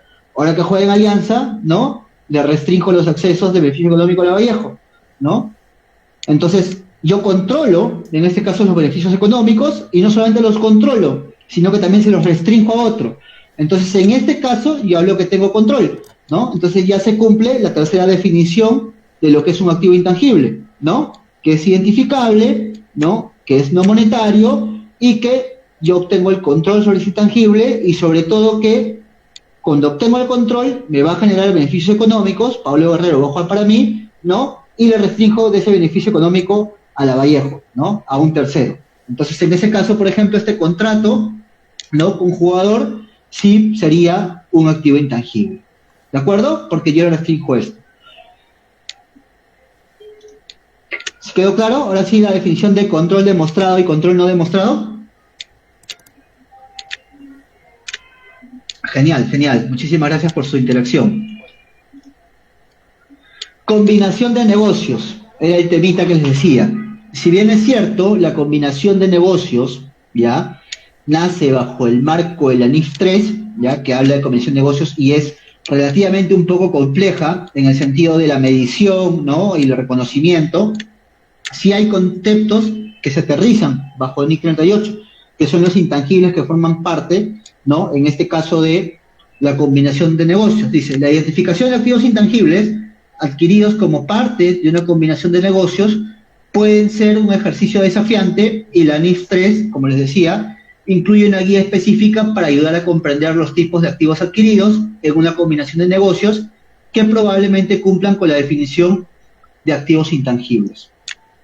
Acá no los quiero, no les quiero hacer esto muy engorroso, porque como digo, NIF 3 es un tema también sumamente extenso, ya implica varios pasos, análisis de la compañía, porque como les digo, la combinación de negocios es básicamente el momento en el que yo compro una compañía, el momento en que yo controlo una compañía, ¿ya? Pero más allá de toda esa parte de la NIF 3 que puede ser engorrosa, sí me gustaría que entiendan cómo es que pueden hacer intangibles dentro de una combinación de negocios, ¿ya? Y lo voy a poner de manera muy gráfica, nada más para que puedan entenderlo, ¿ya? Y acá voy a compartir un texto en blanco nada más, o un notepad, ya, solamente para que entiendan un poco esto, porque no me gustaría que quede tampoco algo en el aire, ya. Permítanme acá compartir. ¿Dónde está? A ver. Voy a compartir, en este caso. Ya. Solamente para que tengan una idea de qué estoy hablando, ¿ya? Para que no piensen que me quiero saltear el tema, ¿ya? Cuando hablo de una combinación de negocios, vamos a ponerlo en términos simples de repente, ¿ya? Para que se entienda a qué quiero llegar. Hablo de la compra de un negocio, ¿ya? Compra de un negocio, ¿ya? No voy a entrar a la definición de la NIF 3, ¿ya? Compra de un negocio. Empresa A compra empresa B, ¿ya? Empresa B, su valor, ¿ya? O su valor patrimonial, vamos a poner así, su valor patrimonial, por ejemplo, contable, imaginemos poner que vale 500, ¿ya? 500 millones, o poner un número X. Y la empresa A paga, vamos a poner acá, paga 1.500.000, ¿ya? ¿Qué es lo que te dice NIF 3? Bueno, no vamos a entrar en detalle de todos los conceptos que hay dentro de NIF 3, pero en sencillo para que entiendan. Ustedes dirán, ¿no? Y es un poco la filosofía del NIF 3, Jefferson, ¿cómo estoy pagando 1.500 por algo que contablemente vale 500? ¿No? Entonces, ahí yo siempre cuando hablo un poco de este tema, ya, les pongo el ejemplo de McDonald's, ¿ya? Por ejemplo, si yo compro McDonald's, imagínense que veo la contabilidad de McDonald's y el patrimonio de McDonald's vale, por poner un número X, ¿ya? 500 millones. ¿Alguien que lo compre va a pagar 500 millones? ¿Qué dicen ustedes? O sea, ¿va a pagar lo que dice en la contabilidad? ¿Que vale esa compañía? No. ¿De acuerdo? Efectivamente, ¿no? Probablemente esos 500 millones, claro, es lo que va en la contabilidad, pero va a venir alguien y va a decir, no, yo te pago 1.500 millones. Viene otro y dice, no, yo te voy a pagar 1.800 millones. Y dice, no, te pago 200 millones. Y es lo que pasa, chicos, en la vida real, ¿no? Yo cuando compro una compañía, definitivamente no voy a pagar el valor que está en la contabilidad, porque hay otros factores, ¿no?, que están en torno a la compañía. Si hablo de McDonald's como tal, pues yo sé que McDonald's es un nombre que está reconocido a nivel mundial, que cualquiera que vea los arcos dorados va a reconocer que es McDonald's, ¿no? Y por tanto, pues definitivamente no vale lo que dice en su libro. Tiene un nombre ya ganado del mercado, un market share, ¿no? Está en todas partes del mundo, en todos los idiomas, en todas las monedas, entonces no va a valer definitivamente lo que vale la contabilidad. Y de eso trata un poco NIF 3, de medir un poco qué son esos valores adicionales. Entonces, si lo pongo en sencillo, chicos, ¿ya? Para que entiendan, ¿ya? Vamos a poner acá, en sencillo. Valor pagado, 1.500.000 o 1.500 millones.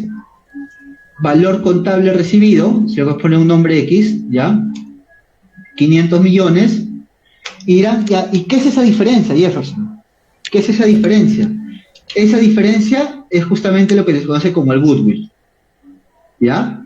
Entonces, ¿cómo sería el goodwill acá? Sería 1.000 millones, ¿cierto?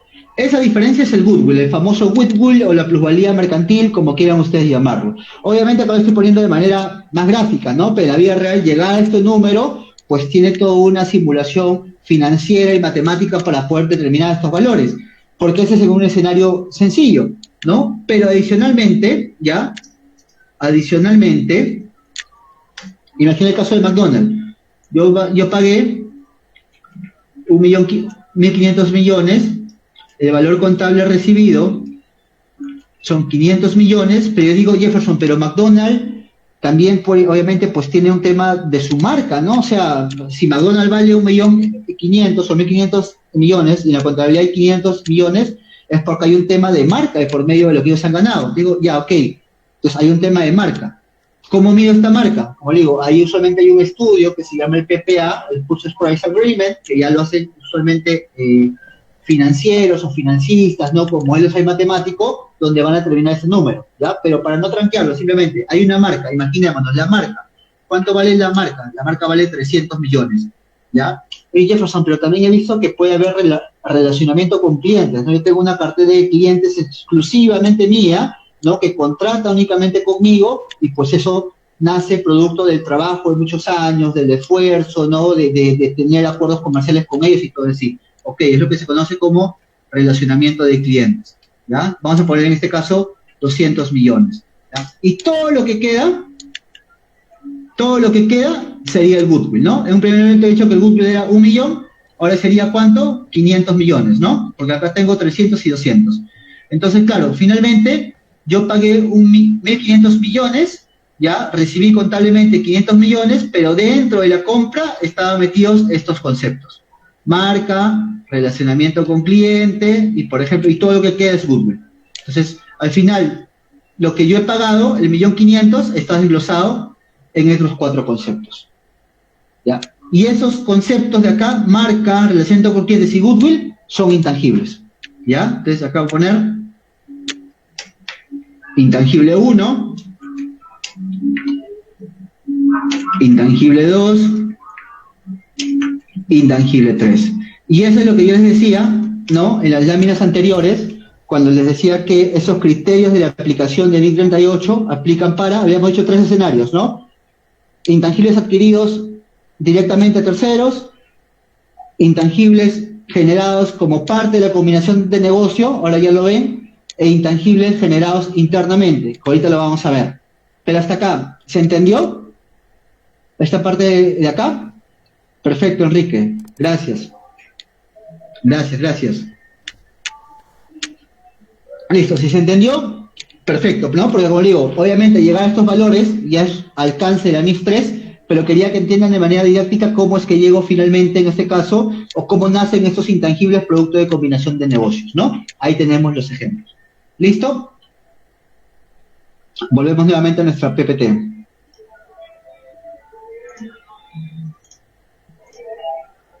Ok, ¿no? Entonces hasta acá, combinación de negocios, check, ya está. A ver qué proyecta, ya está, ahora sí. Y luego entramos al reconocimiento y la medición inicial, ¿no? Porque obviamente ya hemos hablado del alcance, no hemos hablado de qué criterios hay que cumplir. Ahora digo ya, ¿cómo lo reconozco? ¿Ya? ¿Y cómo lo mido? ¿Ok? Entonces, ¿cuáles son los requisitos generales que en este caso me pide la ley 38? Dice, un activo intangible se reconoce inicialmente al costo, sí, es probable, ya hemos hablado de esto, ¿no? Que los beneficios económicos futuros que son atribuibles al activo fluirán a la entidad, ¿no? Y el costo del activo puede medirse fiablemente. Acá hay un tema importante, ¿no? Que también está recogido en varias normas, ¿no? Que es la medición fiable, ¿ya? Si yo no puedo medir fiablemente algo, no lo puedo reconocer, ¿no? Entonces, por eso que la norma lo recalca siempre, ¿no? Que tiene que haber una medición de manera fiable. Entonces, la medición fiable en muchos casos es sencilla, ¿no? Porque yo digo ya, pago 100, recibo 100, ¿no? Como en otros casos que hemos visto hace un momento, la combinación de negocios no necesariamente es sencilla, pero puede ser fiable, ¿no? Porque para determinar el valor que les digo de la marca, relacionamiento con clientes, ¿no? Y todo ello, pues detrás de eso hay metodologías de medición, ¿no? Que utilizan modelos matemáticos para medir, ¿no? Estos valores. Entonces, pero finalmente le dan una medición fiable, ¿ya? Pero si yo no puedo medir algo de manera fiable, no debería yo reconocerlo. Entonces, parece simple, ¿no? Lo que está acá, pero es importante entenderlo y reforzarlo, ¿ya? Que tiene que ser medible, ¿no? De manera fiable. ¿Qué más nos indica en el reconocimiento de la medición inicial? Dice, cuando un activo intangible se adquiere en una combinación de negocios, se asume que estos criterios se van a cumplir. Pues definitivamente, ¿no? Porque como les digo, para hacer esta combinación de negocios, para llegar a los números que les he mostrado a ustedes, ¿no? ¿Se cumple el control o no? Sí, ¿no? ¿Por qué? Porque obviamente si yo estoy comprando la compañía, pues yo la estoy controlando, ¿no? Por algo yo la estoy comprando. Y dos, pues se puede medir de manera fiable, sí, porque obviamente para pagar un valor, ¿no? Y digo, ya, ¿yo cómo sé cuánto vale esta empresa? Su contabilidad dice 500 millones. ¿Yo cómo sé que vale 1.500.000? Ah, no, porque aparte de los 500, ¿no? O sea, yendo un poco en cangrejo al revés, ¿no? Hay, no sé, pues relacionamiento con cliente, hay un valor de marca, hay un goodwill, y con eso es que estoy llegando al valor que estoy pagando, ¿no? Que es 1.500.000. Entonces, ya estoy cumpliendo con la medición fiable, ya estoy cumpliendo con, ¿no? Que sea identificable, y ya estoy cumpliendo con que yo controle esto, porque finalmente yo lo estoy comprando, ¿no? Entonces, en este caso, por eso que indica el primer bullet, que en una combinación de negocios, que es lo que viste hace un momento, se asume que esto obviamente se va a cumplir, ¿no? Entonces, claro, dice, el costo de un activo intangible adquirido en una combinación de negocios, lo que hemos visto, ¿no? Marca, relacionamiento con cliente y todo eso, es generalmente a su valor razonable, ¿no? Porque tomo comparables de mercado, modelos matemáticos que reflejan valores del mercado, ¿no? Por ese valor razonable para ser medidos, ¿no? Entonces, simplemente es darle el tecnicismo a lo que nosotros hace un momento hemos visto gráficamente, ¿no? ¿Y qué más nos dice? Que el costo de un activo intangible en una adquisición separada, en este caso separada, ¿no? Ya no como parte de comisión de negocios, ¿no? Es el efectivo pagado o el valor razonable de cualquier otra contraprestación entregada, ¿no? Entonces yo digo, de repente es lo más sencillo, porque ya yo compro un software y digo, ya, ¿cuánto me vale la licencia? Y la persona te vale 1.000.000, ok, te pago 1.000.000. Por eso dice que en esos casos, ¿no? Que es adquisición separada, es el término que sabe la norma, usualmente es el efectivo pagado, ¿ok? ¿Y qué más nos indica? Si el activo intangible adquirido se intercambia por una contraprestación no monetaria, ¿no? O el activo intangible es uno de un grupo de elementos adquiridos, entonces el costo se estima con base al valor razonable de la contraprestación intercambiada. Es solamente cuando hay permutas, ¿no? Entre activos, ¿no? También obviamente hay que hacer toda una medición de valor razonable, ¿no? Para poder decir a qué valor estoy intercambiando, ¿de acuerdo? Pero todo esto, como les digo, tiene que estar de acuerdo a una medición que sea fiable, sea bajo el criterio que yo esté aplicando, tiene que ser una medición fiable. ¿Qué más nos indica?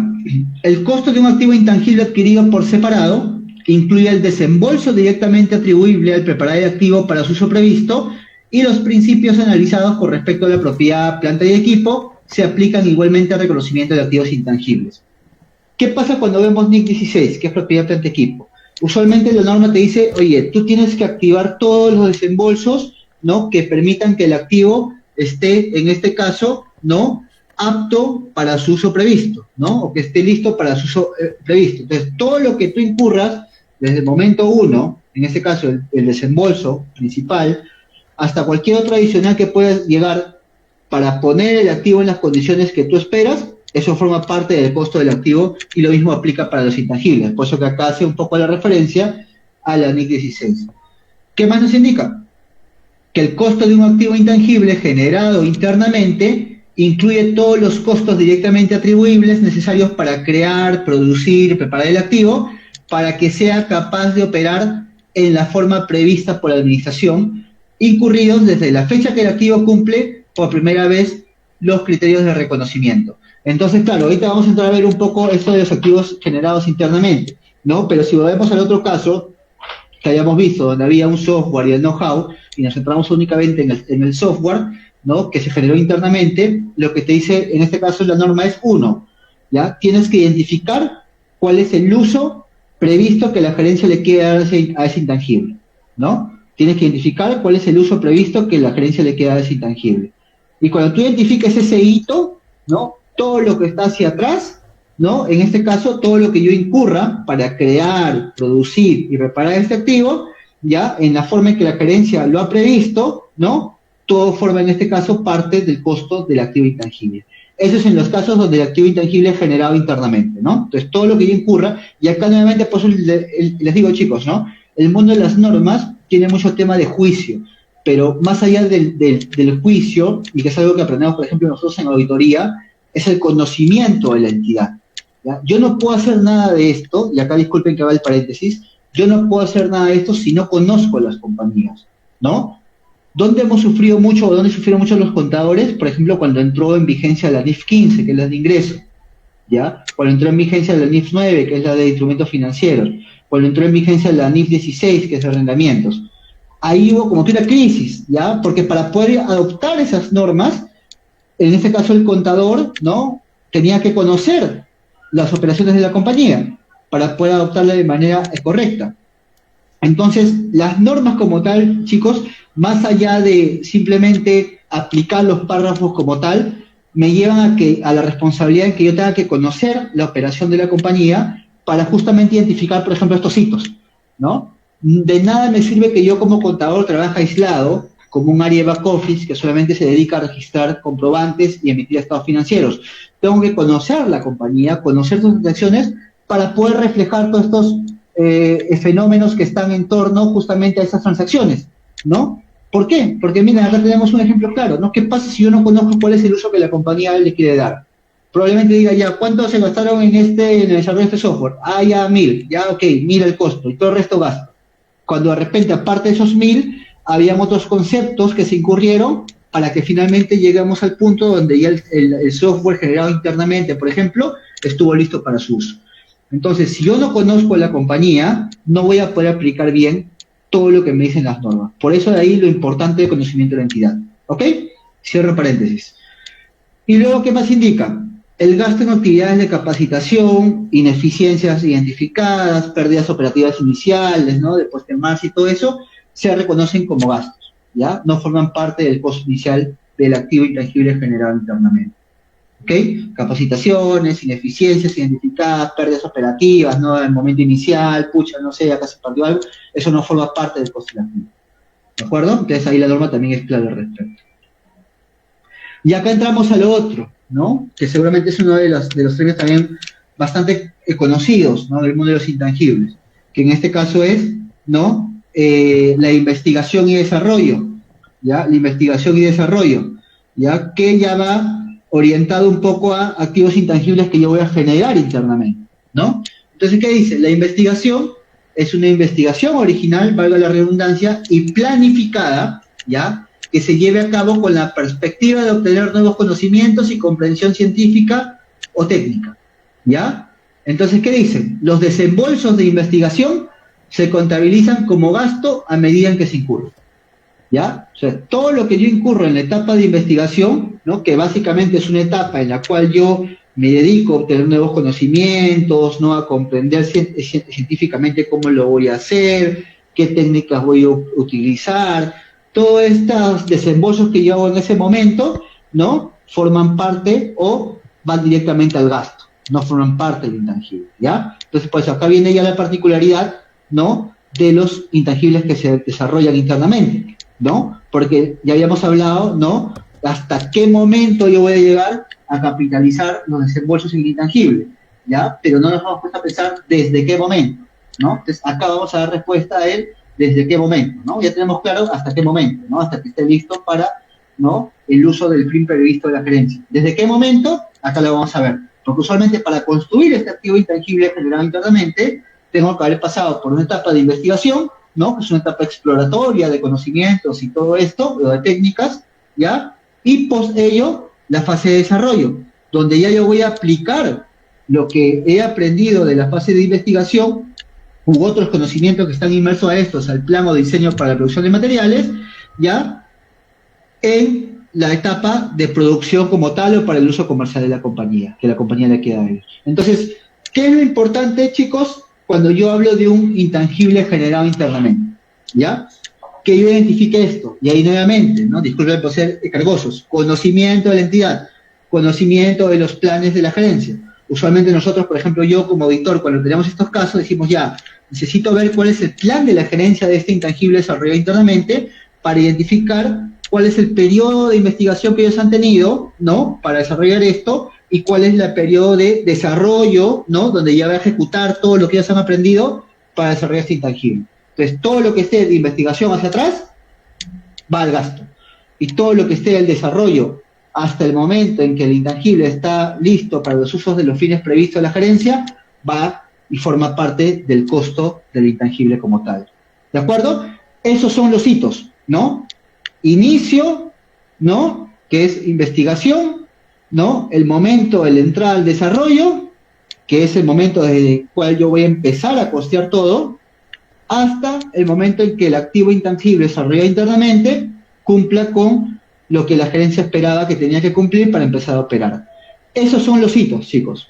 Esos son los hitos. Entonces, todo lo que está hasta la fase de investigación, directamente al gasto, ¿ya? Y de ahí en adelante, todo va al costo. Entonces, por eso le digo nuevamente, ¿no? De lo importante en este caso, de poder conocer los planes de las gerencias, los procesos que ellos tienen, para poder identificar justamente esos aspectos. El desarrollo, ¿qué dice, por ejemplo, no? El desarrollo no incluye mantenimiento o la mejora de operaciones en curso, ¿no? El desarrollo no necesita estar relacionado con una innovación completamente nueva, más bien necesita ser nuevo para la entidad, ¿ya? Eso también es importante, o sea, en muchos casos el desarrollo no es que, oye, yo inventé la rueda de la investigación, ahora ya como yo inventé la rueda de investigación, todo está desarrollo. No siempre es así, ¿ya? A veces de frente, ¿ya? La fase de investigación es, oye, ellos ya lo han hecho, ya lo han hecho, entonces yo lo estudio, lo analizo y de acá en adelante lo desarrollo. Y después eso indica, ¿ya? O sea, cuando hablo de un software generado internamente, un intangible internamente desarrollado, no significa que tiene que crearse desde cero, ¿ya? Puede ser algo que yo traiga, ¿no? Como conocimiento y lo desarrolla internamente, ¿no? Por eso el nombre es desarrollo internamente, no dice, ¿no? Exclusivamente de la compañía, ¿ya? Entonces acá tenemos un caso, por ejemplo, dice, ¿no? Por ejemplo, la entidad está desarrollando un nuevo sistema de TI para procesar los pedidos de sus clientes, ¿no? Dice, ya, ok, voy a desarrollar este sistema, ¿no? Para que cuando entre acá el pedido, yo lo pueda, esto alimenta a este lado, para que empiece a producir y luego para empezar a despachar. Dice, ya, tengo un sistema informático de procesamiento de pedidos, ¿ya? Dice, el proyecto cumple con la definición de desarrollo, a pesar de que el hecho de que la mayoría de los competidores de la entidad ya utilizan sistemas similares, ¿no? Si otras compañías también utilizan un sistema muy similar, ¿no? No significa de que yo voy a decir, no, entonces como no es propiamente mío, ¿no? O no es mi exclusiva, como se dice, no forma parte de un activo generado internamente. No, ¿no? Yo lo he desarrollado internamente.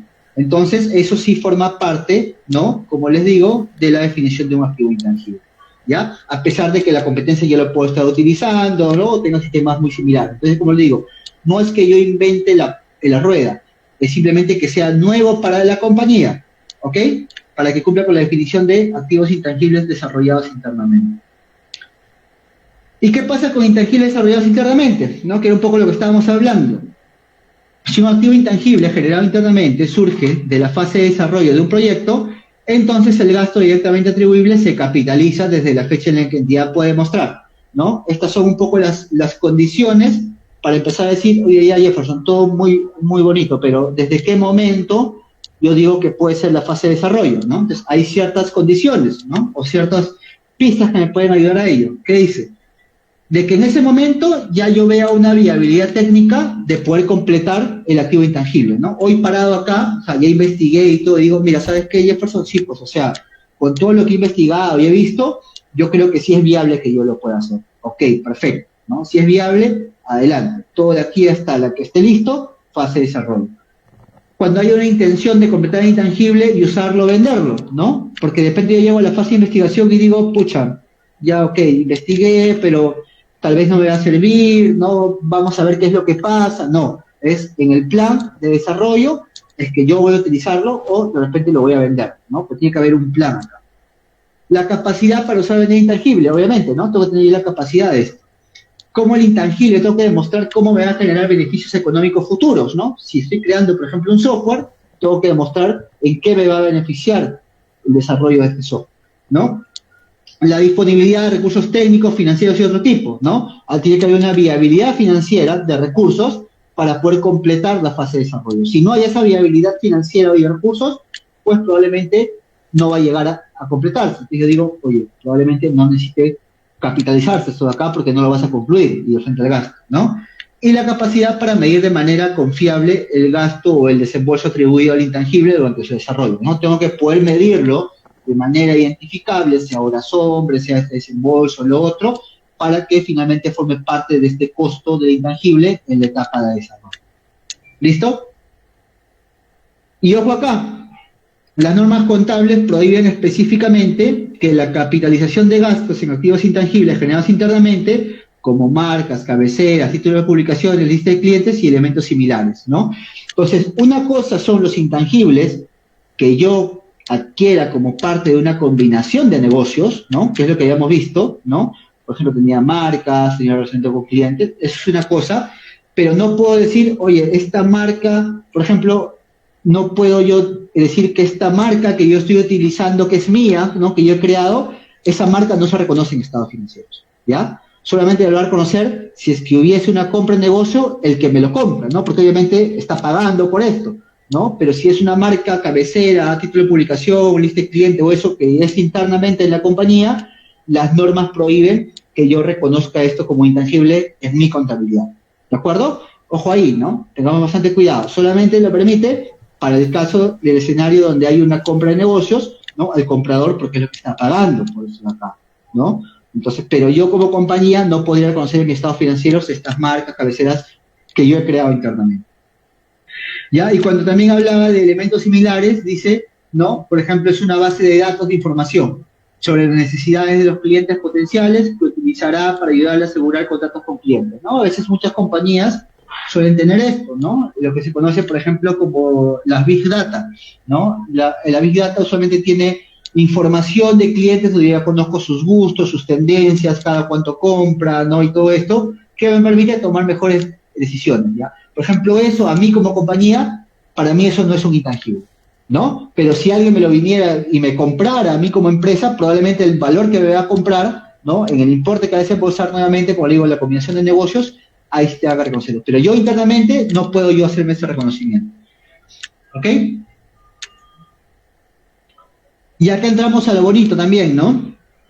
Los temas de los sitios web, los temas de la nube y todo ello, ¿no? Que está tan de moda, como le digo. La NIC 38 también va a recoger un poco esto de acá, ¿no? ¿Qué dice, por ejemplo? Los costos asociados con sitios web desarrollados con fines publicitarios o promocionales se contabilizan como gasto.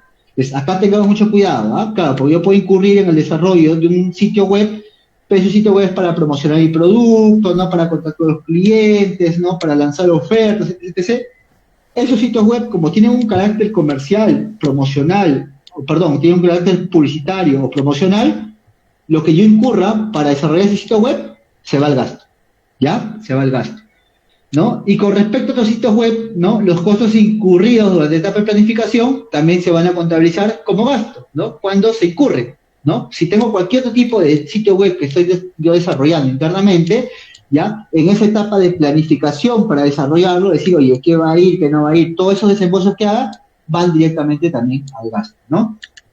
Y los gastos incurridos durante la etapa de desarrollo de aplicaciones e infraestructura, ¿no? La etapa de diseño gráfico y la etapa de desarrollo de contenido se capitaliza, ¿no? Si se cumplen los criterios para capitalizarse, de acuerdo, en este caso, a la NIC 38, ¿no? Pero hablamos acá de aplicaciones o desarrollo de aplicaciones de infraestructura, que usualmente ya están ligadas al core business, ¿no? Entonces ya no hablamos necesariamente de simplemente, no, créate una paginita web, ¿no? Para promocionar el producto, para dar a mostrar mis servicios y todo esto, no. Acá hablamos ya de aplicaciones y de infraestructura de la compañía, obviamente de infraestructura de tecnología. Entonces, en estos casos, estos sitios sí se computan, ¿no? Como parte del costo, si es que cumple la definición, obviamente, de la NIC 38, ¿no? Y los desembolsos, nuevamente, de desarrollo con fines publicitarios o promocionales, se van a mandar al gasto, ¿no? Entonces, sí es importante entender el por qué, ¿no? Y nuevamente, por tercera vez lo vuelvo a recalcar, conocer la compañía, el entendimiento. En auditoría, por ejemplo, para nosotros es vital el conocimiento de la compañía. En este caso no es la excepción, ¿no? Costo de desarrollo de sitios web, ¿no? Fines publicitarios, gasto, ¿no? Si es parte de la operación, del core business, ¿no? De infraestructura de la compañía o aplicaciones, ¿no? Como tal, entonces ahí ya puedo costearlo si es que realmente, ¿no? Esto cumple con la definición de la NIC 38. Y el software, ¿no? El software, ya habíamos hablado un poquito más adelante, ¿no? Dice, el software de computadoras, por ejemplo, es uno de los ejemplos comunes de recursos intangibles que lo señala el NIC 38, ¿no? Habíamos hablado mucho del software porque es justamente uno de los ejemplos clásicos del NIC 38. Y los contratos de software ya pueden diferir en la práctica, ¿no? Y acá es donde viene un poquito ya lo complejo, ¿no? Por lo tanto, a menudo se requiere una consideración cuidadosamente o cuidadosa para poder comprender la naturaleza del contrato de software y determinar la contabilidad apropiada. ¿Qué va a ser lo importante cuando yo quiero un software? Ahora que está de moda, como digo, los conceptos del cloud o de la nube, ¿no? O diversos conceptos que cada vez, ¿no? Hemos ido, ustedes saben, hemos ido como que migrando un poco más a la nube, ya no es tanto físico, etc, etc. ¿Qué va a ser importante acá? La comprensión comercial o la sustancia comercial de los contratos, ¿ya? Eso es vital. Y ahorita vamos a ver de repente algunos escenarios para que puedan entenderlo bien, ¿ya? Porque muchos de esos contratos, que aparentemente pueden ser de servicios, pueden contener un software, ¿ya? O viceversa. Entonces, acá lo importante es justamente analizar mucho, ¿no? El software o los contratos que están en torno a la adquisición de estos software, ¿no? Y ahorita, como les digo, vamos a ver algunos, algunos escenarios. Vamos a ver primero de ellos. ¿Qué dice acá? Licencias de software para instalaciones locales, ¿no? Por ejemplo, en un acuerdo de licencia de software para, para instalaciones locales, ¿no? El cliente obtiene la licencia o compra una copia del software de un proveedor y lo utiliza en su propia infraestructura informática, ¿no? Compro un software contable, por ejemplo, ¿no? Para graficarlo, y eso lo instalo en mi computadora, ¿ya? Y por lo general, ¿no? Lo que dice el segundo bullet, estos acuerdos, porque obviamente firmo un contrato, con probabilidad toma el software por un año, etc., ¿no? Por lo general estos contratos, ¿no? Adquiere, o ustedes como entidad van a adquirir ese intangible porque ustedes lo van a controlar, ¿no? Ustedes lo van a operar directamente, ¿no? Nadie más puede utilizar esa licencia, solamente ustedes, ¿no? Entonces, por eso es licencia de software, ¿no? Porque ustedes nomás lo van a operar, ¿no? Y hoy por hoy, a veces suele pasar eso, ¿no? Te dan la licencia, ya ni siquiera te dan el software, ¿no? ¿Quién de ustedes no compró un antivirus, ¿no? Cuando ponen antivirus antes yo me acuerdo que uno compraba como el CD, lo instalaba, ¿no? Y luego te veías el código con el CD, etc., ¿no? Ahora no, simplemente te mandan la licencia de software por un año, por 2 años, por 3 años, ¿no? Entonces, usualmente en esos tipos de software o de licencias, que son más simples, lo que te indica es que usualmente eso va a ser directamente un intangible, ¿no? Porque tú lo vas a controlar por el periodo que has adquirido la licencia, ¿no? La licencia 1001, 2, 3, 4, 5, solamente la vas a hacer tú. El otro probablemente use la 1001, 3, 4, 6, ¿no? Y así sucesivamente. Entonces, como tú lo controlas, nadie más, acá lo que te dice es que eso lo vas a reconocer como un activo intangible. Y el costo del activo incluye costos directamente atribuibles a la preparación del software, ¿no? Para su uso previsto. Ya es nuevamente lo que hemos visto casi hace un momento, ¿no? Todo lo que yo impute o atribuya, en este caso el software, ¿no? Me va a permitir, para que el software esté listo para su uso, va a formar parte del activo intangible, ¿no? Por ejemplo, beneficio a los empleados, ¿no? Sea su sueldo o lo que fuese, bonificación, honorario profesional que surga directamente de poner el software en condiciones de funcionamiento y los costos para probar si el software funciona correctamente, ¿no? Usualmente, por ejemplo, estos conceptos en estos escenarios, ¿no? Obviamente no hablo de un antivirus, definitivamente, el antivirus tú pones la licencia y automáticamente opera.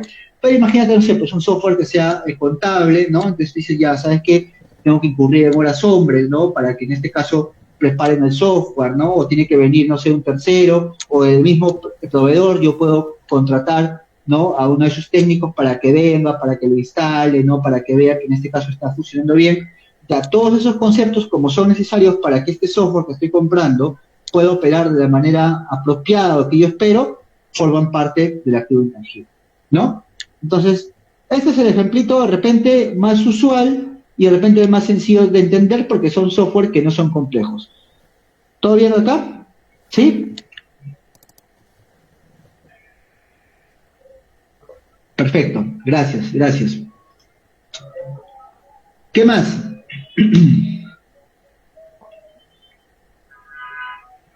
Acá empezamos ya a ponerle ya esta matiz, ¿no?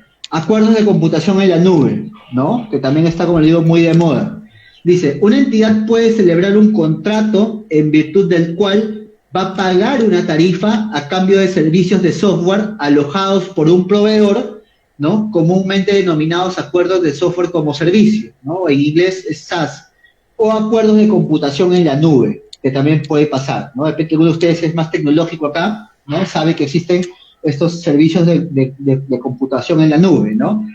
En la fecha de inicio del contrato surge una pregunta, ¿no?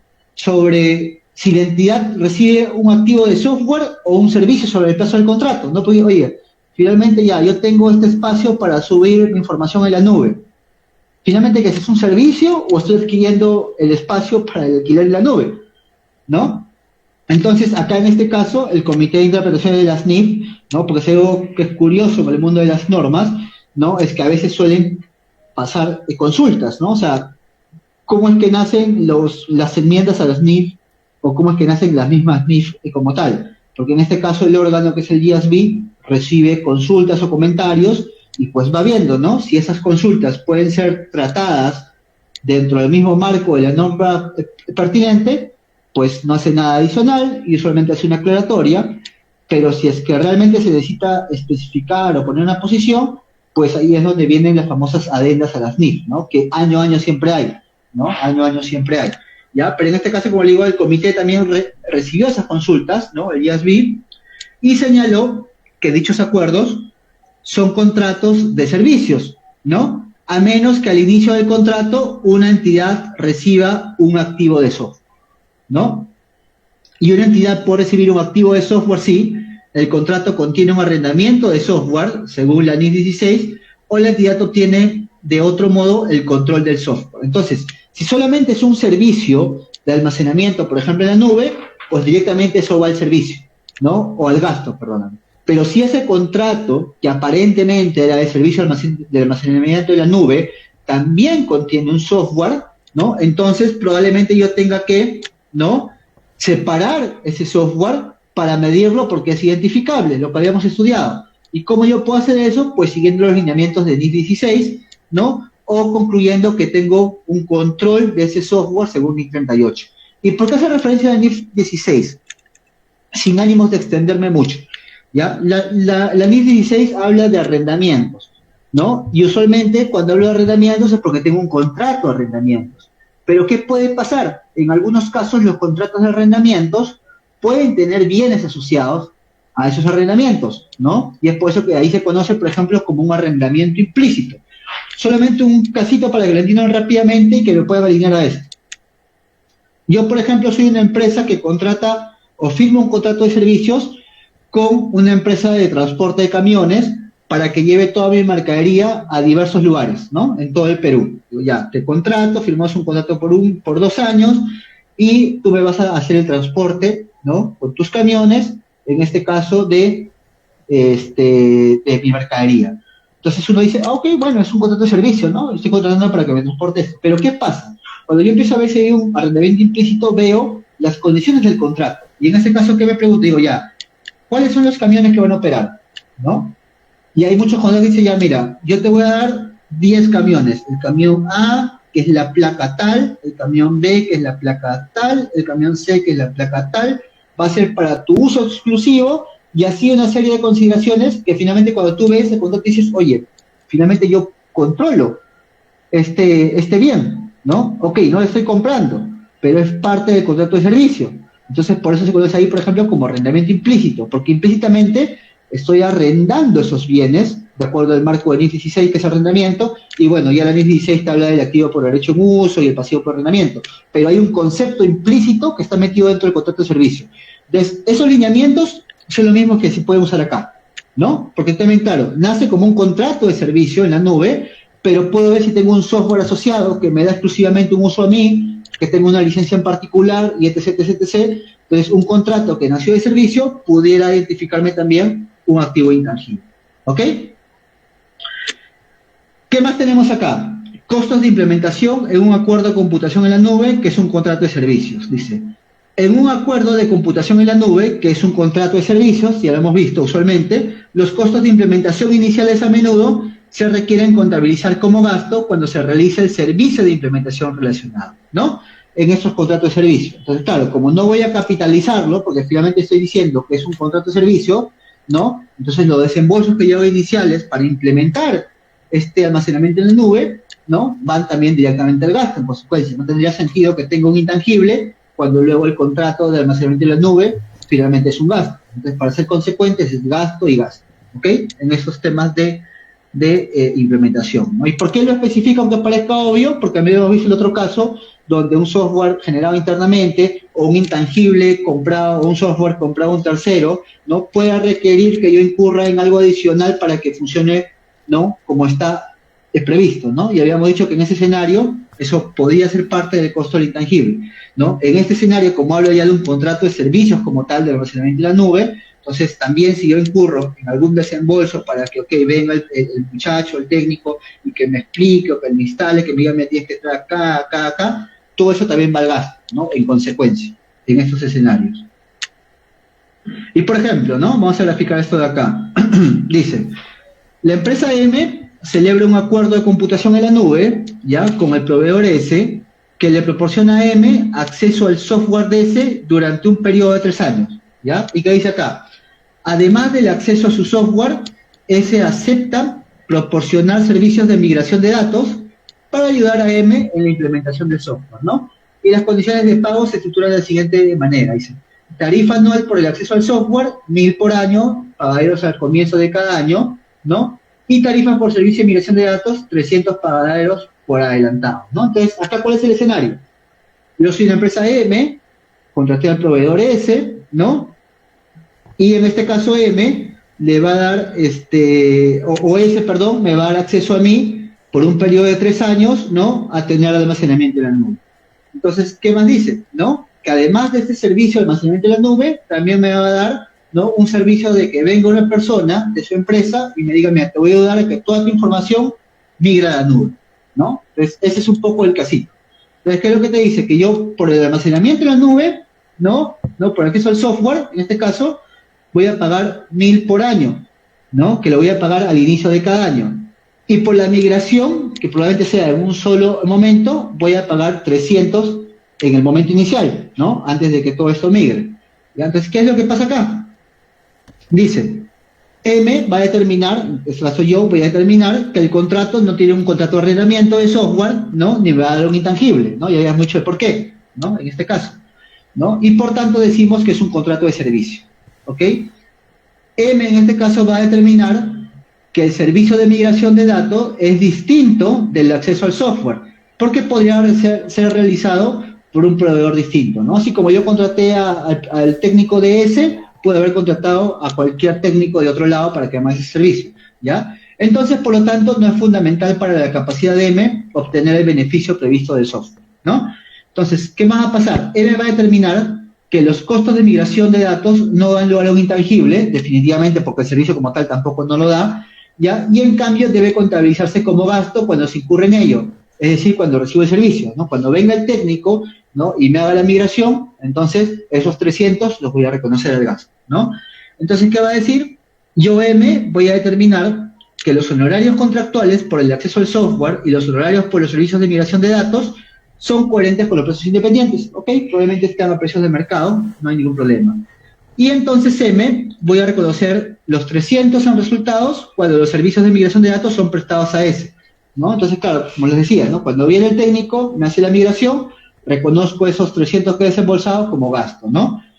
Y lo otro, que en este caso es el acceso al software que está en la nube, ¿no? Sobre el cual yo no controlo y he dicho que no es un intangible, porque básicamente es un servicio, ¿no? Como voy a pagar 1.000 al inicio de cada año, entonces voy a reconocer lo que pagué 1.000, por ejemplo, 1 de enero del 24, entonces, al cierre de cada mes, voy mandando una porción al gasto, ¿no? Entonces, ese gasto pagado por anticipado, si lo quieres llamar así, al cierre de cada mes, lo voy mandando al gasto. Empieza el año 2, vuelvo a pagar 1.000 el 1 de enero, al cierre de cada mes, voy mandando un 12avo al gasto, ¿no? Entonces, claro, son dos componentes separados, ¿no? y el componente A del servicio de migración a la nube lo reconozco en el gasto cuando me dan el servicio, y lo que es B, el pago que voy a hacer por el alojamiento en la nube, que es un servicio, lo voy a reconocer en la medida que va avanzando el plazo del contrato por el pago adelantado. ¿Sí?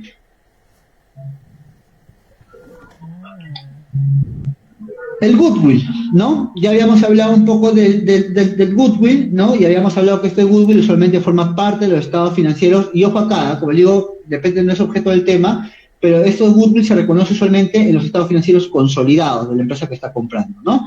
En el estado financiero separado de la que estoy yo comprando, reconozco el importe de la inversión. Son temas más de mis TREPS, que son de pasar esa verdad, ¿ya? Pero en líneas generales, este goodwill se va a reconocer como un activo intangible, ya hemos visto, ¿no? Y también especifica en la norma que si yo desarrollo este goodwill o fondo de comercio internamente, no lo reconozco nunca como activo, ¿no? Ya habíamos dicho, ¿no? Las marcas, ¿no? Encabezados, títulos que yo internamente voy a desarrollar, no los reconozco nunca como intangible, y tampoco obviamente el goodwill, ¿no? Que es parte de esta lámina. Acuerdos de concesión, ¿no? Como les digo, si bien es cierto el acuerdo de concesión forma parte del marco de la CINIF 12, que habla de acuerdos de concesión, ¿no? La CINIF 12 te orienta justamente de cómo tratar o cómo decir cuándo esto es una cuenta por cobrar o cuándo esto es un activo intangible, ¿no? Porque producto del acuerdo de concesión pueden ser un activo intangible. Entonces, ¿cómo básicamente yo puedo separar, ¿no? En este caso, ¿no? Sin ánimos de entrar mucho al marco de la NIF 12 para que entiendan cuándo es uno o el otro. Por ejemplo, lo que dice la CINIF 12 es que el operador, o sea, por ejemplo, en este caso yo, que gané el contrato con el Estado, yo voy a reconocer de dos maneras, como cuenta por cobrar o como activo intangible, ¿ya? ¿Cuándo lo reconozco como cuenta por cobrar? Cuando en este caso, ¿no? Voy a cobrarle directamente al Estado, en este caso, ¿no? Lo que yo estoy prestando, ¿no? Si el Estado me contrata para que yo construya una carretera, en este caso, ¿no? Yo le construyo la carretera y le cobro eso al Estado. Cuenta por cobrar, ¿no? Es lo que es un activo financiero. Pero ¿qué pasa? ¿Ya?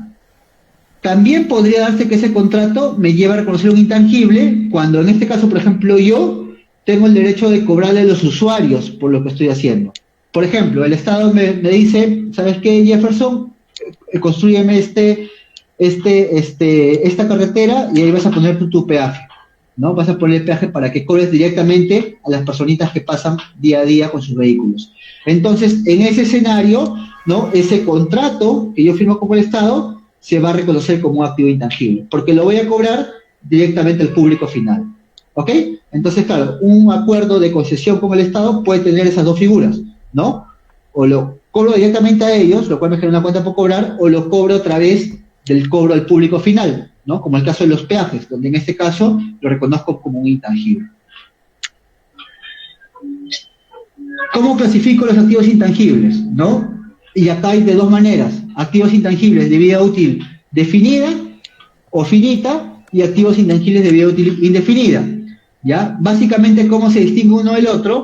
Porque el activo intangible tiene una vida útil indefinida cuando, con base en un análisis de todos los factores, no existe un límite previsible para el periodo en el cual se espera que el activo genere entradas netas de efectivo. Entonces, no es cuando no exista una vida útil, no es cuando la vida útil del activo intangible es infinita, porque no hay nada que es infinito, ¿ya? Sino es cuando no hay un límite previsible, es lo que dice la norma.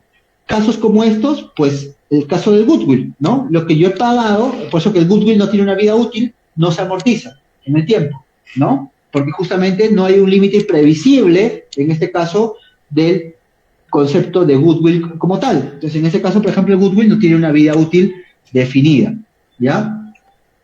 Entrando un poquito más al detalle, dice, con posterioridad al reconocimiento inicial, ¿ya? El goodwill, ¿no? Y otros intangibles que por ahí no tienen vida útil definida o tienen vida útil indefinida, se miden al costo menos los gastos por deterioro, ¿ya? ¿Por qué? ¿No? Inicialmente habíamos dicho que el importe en libros era el importe del intangible menos su amortización acumulada menos los deterioros que pudieran existir, ¿no? Entonces, si es ahora, ¿no? Y obviamente para que haya una amortización acumulada es porque tiene que haber una vida útil de por medio, ¿no? Pero ¿qué pasa ahora? Si es que yo tengo un activo intangible con una vida útil indefinida, entonces en este caso el importe en libros no va a ser otra cosa que el valor, en este caso del intangible, menos cualquier concepto de deterioro que pudiera haber, ¿no? Entonces, ¿cuál es la particularidad de estos activos intangibles con vida útil indefinida?